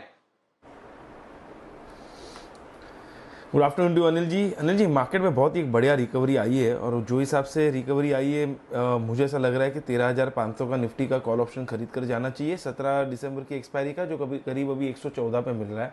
इसको खरीद कर चलना चाहिए। इसमें जो पहला ऊपर में जो टारगेट बनकर आ रहा है वो है 145 का, सो 114 पे खरीदे 13,500 का कॉल ऑप्शन। 145 का टारगेट बनेगा फर्स्ट, सेकंड टारगेट बन रहा है 162 का। इसमें स्टॉप लॉस नीचे की ओर प्लेस करना है करीब 82 पर। अनिल जी, ये बाय रिकमेंडेशन इसीलिए है बिकॉज निफ्टी में एक जो 2 घंटे में हमें एक सेल ऑफ देखने मिला, 12 बजे के बाद जो एक सेलिंग आई 12-1 बजे के आसपास, तो फाइनली रिकवरी भी बहुत ही स्ट्रॉन्ग आई है, और वो रिकवरी के कारण एक hammer candlestick pattern hourly charts पर निफ्टी में फॉर्म हुआ है। हैमर कैंडलस्टिक पैटर्न एक बुलिश रिवर्सल पैटर्न है।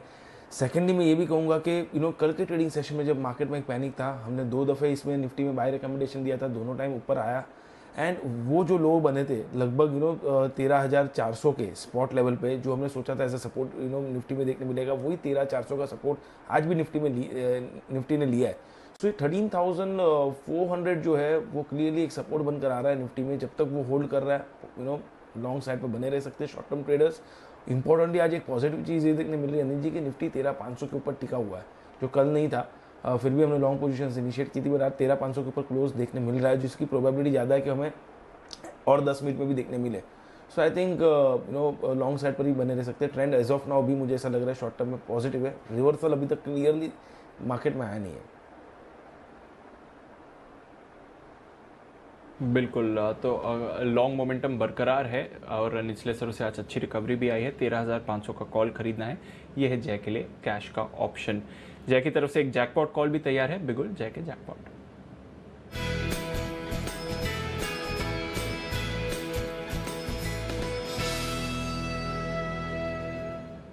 बताएं जय। जी दीपांशु, लॉन्ग साइड पर ही मेरा ट्रेड रहेगा, बिकॉज मार्केट में मुझे ऐसा लग रहा है कि शॉर्ट टर्म में हमें एक अपसाइड देखने मिल सकती है। और अगर इसमें हम देखें तो टाइटन बहुत ही क्लियर एक मुझे ऐसा लग रहा है कि साइडवेज कंसोलिडेशन में से एक ब्रेकआउट देने पे करीब 1442 के आसपास ये स्पॉट में चल रहा है टाइटन। मुझे ऐसा लग रहा है कि लगभग इसमें 1475 से लेके 1500 तक के लेवल्स देखने मिलेंगे, इसलिए टाइटन का आप कॉल ऑप्शन खरीदे 1460 का 3850 39 के आसपास 38.5 39 का ये रेट है, इस पे खरीदना है इसको। यहाँ पे हम स्टॉप लॉस नीचे की तरफ प्लेस करेंगे एग्जैक्टली 30 का।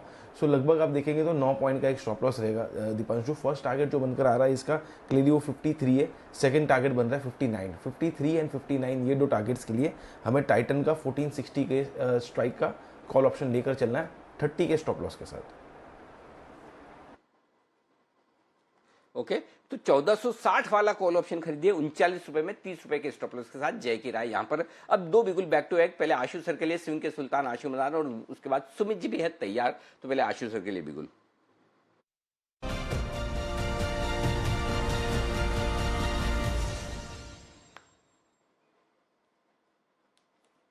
बताएं आशु सर।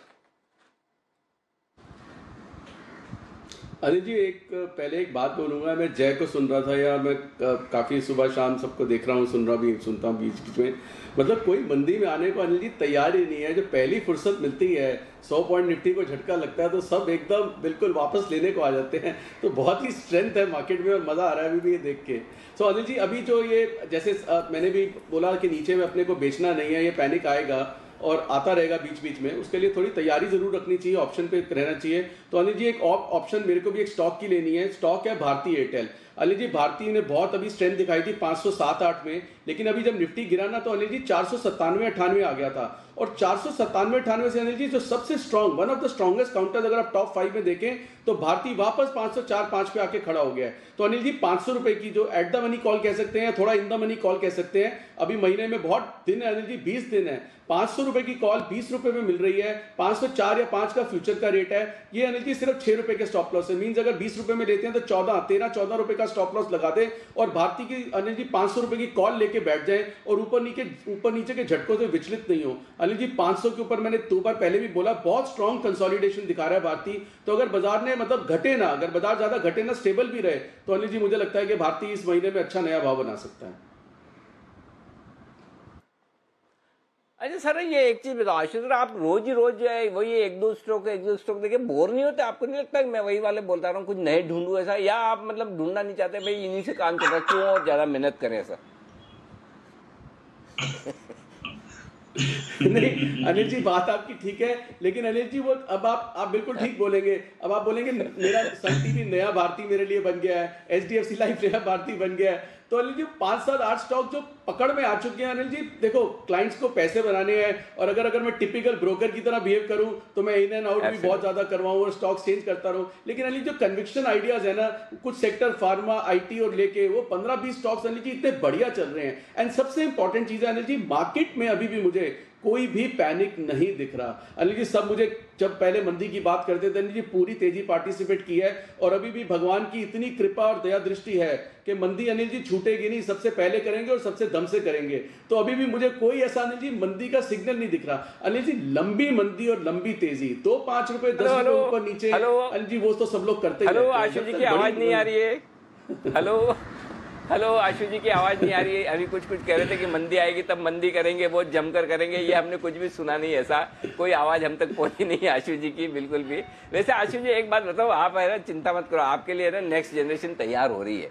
ये जो मुझे थोड़े सुमित जी में आपके लक्षण आते हुए दिख रहे हैं, सुमित जी भी है ना दोनों तरफ ट्रेड करने में बड़े माहिर होते दिख रहे हैं आजकल। सुमित जी मंदी में भी फटाफट ऊपर के लेवल पे परफेक्ट शॉट देते हैं, देखते हैं कि कहाँ रेजिस्टेंस बढ़ा है, कहाँ स्टॉक भाग गया, वो क्या बोलते हैं ना, किसमें RSI बहुत जिसका बढ़ जाता है ऐसा, उसको पकड़ के बिल्कुल थोड़ा सा संकेत आता है वहीं पर तुरंत प्रभाव से शॉर्ट और वापस घूमने में भी कामयाब। तो अभी आप चिंता मत कीजिए, आपके पीछे तैयार हो रहे हैं लोग एकदम फर्स्ट क्लास। लेकिन बाकी आशु जी का कह रहे हैं कि मेरा टाइम आएगा। ठीक है आशु जी। आशु जी नहीं अनिल जी, आप बिल्कुल ठीक कह रहे हैं। जो मैंने बोला कि मैं सबको सुनता हूँ, ऑब्जर्व करता हूँ। सुमित भी पहली जो मंदी अगर शुरू जरा से भी होती है तो बिल्कुल पकड़ता है और बहुत रिवर्स ट्रेड भी देता है। बट मैं देख रहा हूँ अनिल जी, वो IDFC बैंक में, क्योंकि वो काफी टारगेट करता है, उसमें कब सेल ट्रेड देगा, तो मैं वेट कर रहा हूँ उसकी अनिल जी। परफेक्ट, बिल्कुल। लेकिन वेट मत कीजिए, बिगुल बजा देते हैं, पता नहीं भगवान जाने वही कॉल हो सुमित जी का, कौन सा है हमें पता नहीं, बिगुल हमारे पास है।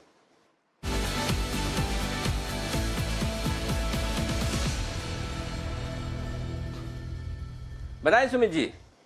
बिल्कुल अनिल जी, मैं वेट ही कर रहा था बिल्कुल बजे, क्योंकि ऑलरेडी 3:23 हो चुके हैं। तो ये BTST ट्रेड है और बाय साइड का ट्रेड है। स्टॉक के अंदर मोमेंटम ऊपर, जी स्टॉक के अंदर मोमेंटम ऊपर का देखने को मिल रहा है और स्टॉक का नाम है MGL के अंदर फ्लैग पैटर्न बना है और फ्लैग पैटर्न का ब्रेकआउट जस्ट अभी वर्च पे है और यहां से एक अच्छा अपसाइड मूव देखने को मिलना चाहिए।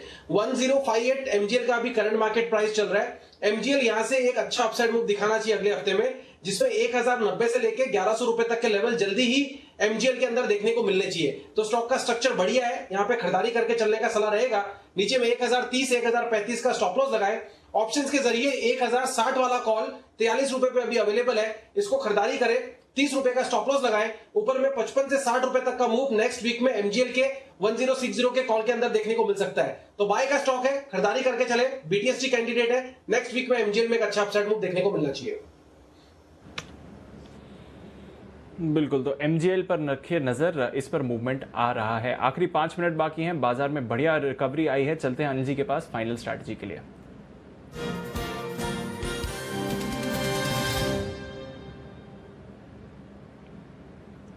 अनिल जी, ग्लोबल क्यूज की बात करें तो डाउ फ्यूचर्स पर अभी भी दबाव है सर। थोड़ी देर पहले 100 पॉइंट्स नीचे थे, इस समय 150 पॉइंट्स नीचे आपको दिखेंगे। नैस्डैक फ्यूचर्स भी आधे % की गिरावट दिखा रहे हैं और यूरोप में भी लगभग 1% की गिरावट है। तो थोड़ी सुस्ती जरूर है यूरोप में और साथ ही अमेरिकी फ्यूचर्स में। सर बताएं क्या करके जाना चाहिए?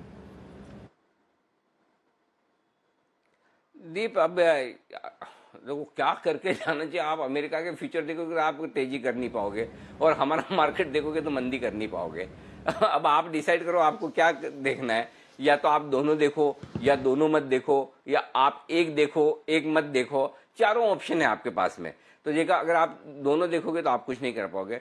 हमारा देखोगे तो तेजी करने का मन होगा, अमेरिका देखोगे तो थोड़ा हल्का करने का मन होगा।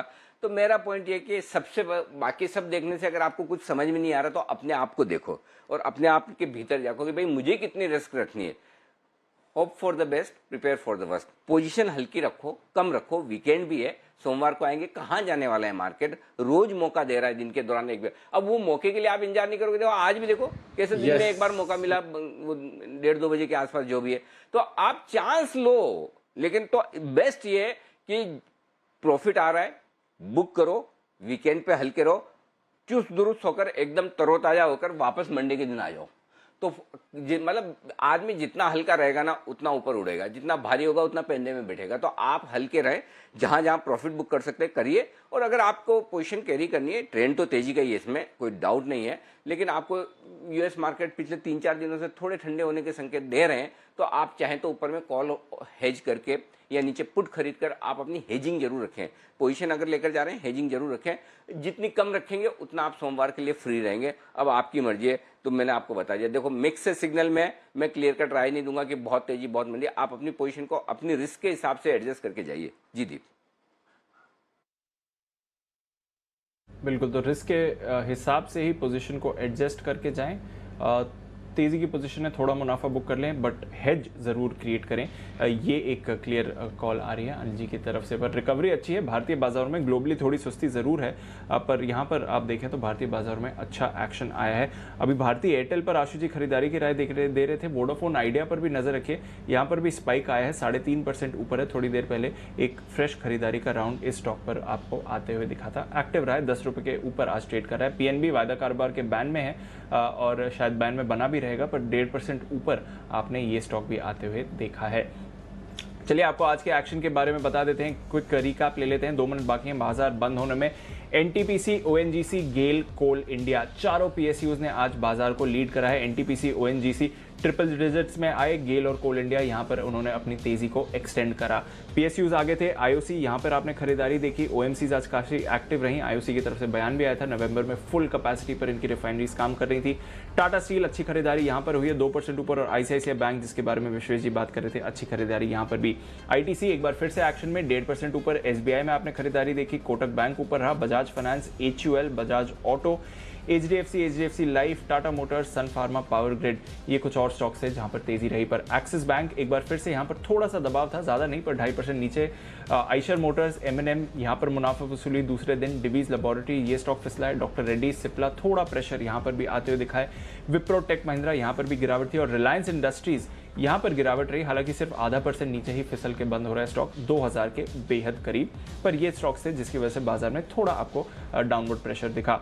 अपोलो टायर जबरदस्त उछाल, 5.5% ऊपर ये स्टॉक हो रहा है। सेल, स्टील अथॉरिटी 3.5% की तेजी यहां पर आती हुई। एनएमडीसी, आयरन और प्राइसेस बढ़ाने से यहां पर अच्छा एक्शन रहा। जुबिलेंट फूड, मंडे को बर्गर किंग की लिस्टिंग है, उससे पहले 2.5% ऊपर ये स्टॉक भी रहा। मैरिको नया हाई इस पर 415 के लेवल्स पर गया। भारत फॉर्ज अच्छी खरीदारी यहां पर भी आती हुई। यूनाइटेड ब्रूरीज, हालांकि कार्टलाइजेशन की इन्वेस्टिगेशन को लेकर खबरें नेगेटिव थी, पर स्टॉक 1.5% ऊपर बंद हो रहा है। वायदा कारोबार के बैन में कैनरा बैंक 3.5% नीचे। टीवीएस मोटर्स यहाँ पर थोड़ा प्रेशर। पेज इंडस्ट्रीज गिरावट यहाँ पर आती हुई। Bank of Baroda, Piramal enterprises, India bulls housing यहाँ पर आपने थोड़ा सा प्रेशर आज देखा है। पिडलाइट पर हल्की सी गिरावट हुई है। Voltas, Adani ports, SRF, Glenmark, Apollo hospitals यहाँ पर भी अल्टीमेटली थोड़ी सी गिरावट आई है। But Anil ji, all in all 13,500 के वापस ऊपर ही बाजार बंद होते हुए दिख रहे हैं। 30,600 के बेहद करीब निफ्टी बैंक भी बंद होती है, और सेंसेक्स पर रिकॉर्ड हाई था सर।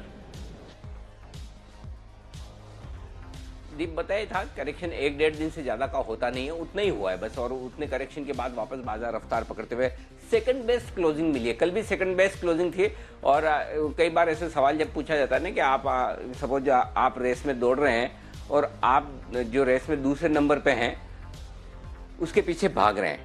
बंसल जी, आपसे सवाल है मेरा, बंसल जी जरा इसका जवाब जल्दी से दीजिए, बिना सोचे समझे दीजिएगा। आप रेस में दौड़ लगा रहे हैं, आपके आगे 2 लोग हैं, आप रेस में दौड़ते दौड़ते सेकंड नंबर वाले से आगे निकल जाते, तो आप कौन से नंबर पर आ गए बताइए? सेकंड नंबर वाले से आगे निकल के तो number Anil ji first number पर आ गया अनिल जी। बंसल जी पकड़ा गए। मैं रोज ट्राई करता हूँ, अरे बंसल जी सेकंड नंबर को क्रॉस किया तो सेकंड पे आओगे ना, फर्स्ट पे कैसे आओगे? चलो, तो बंसल जी इसीलिए हमने सेकंड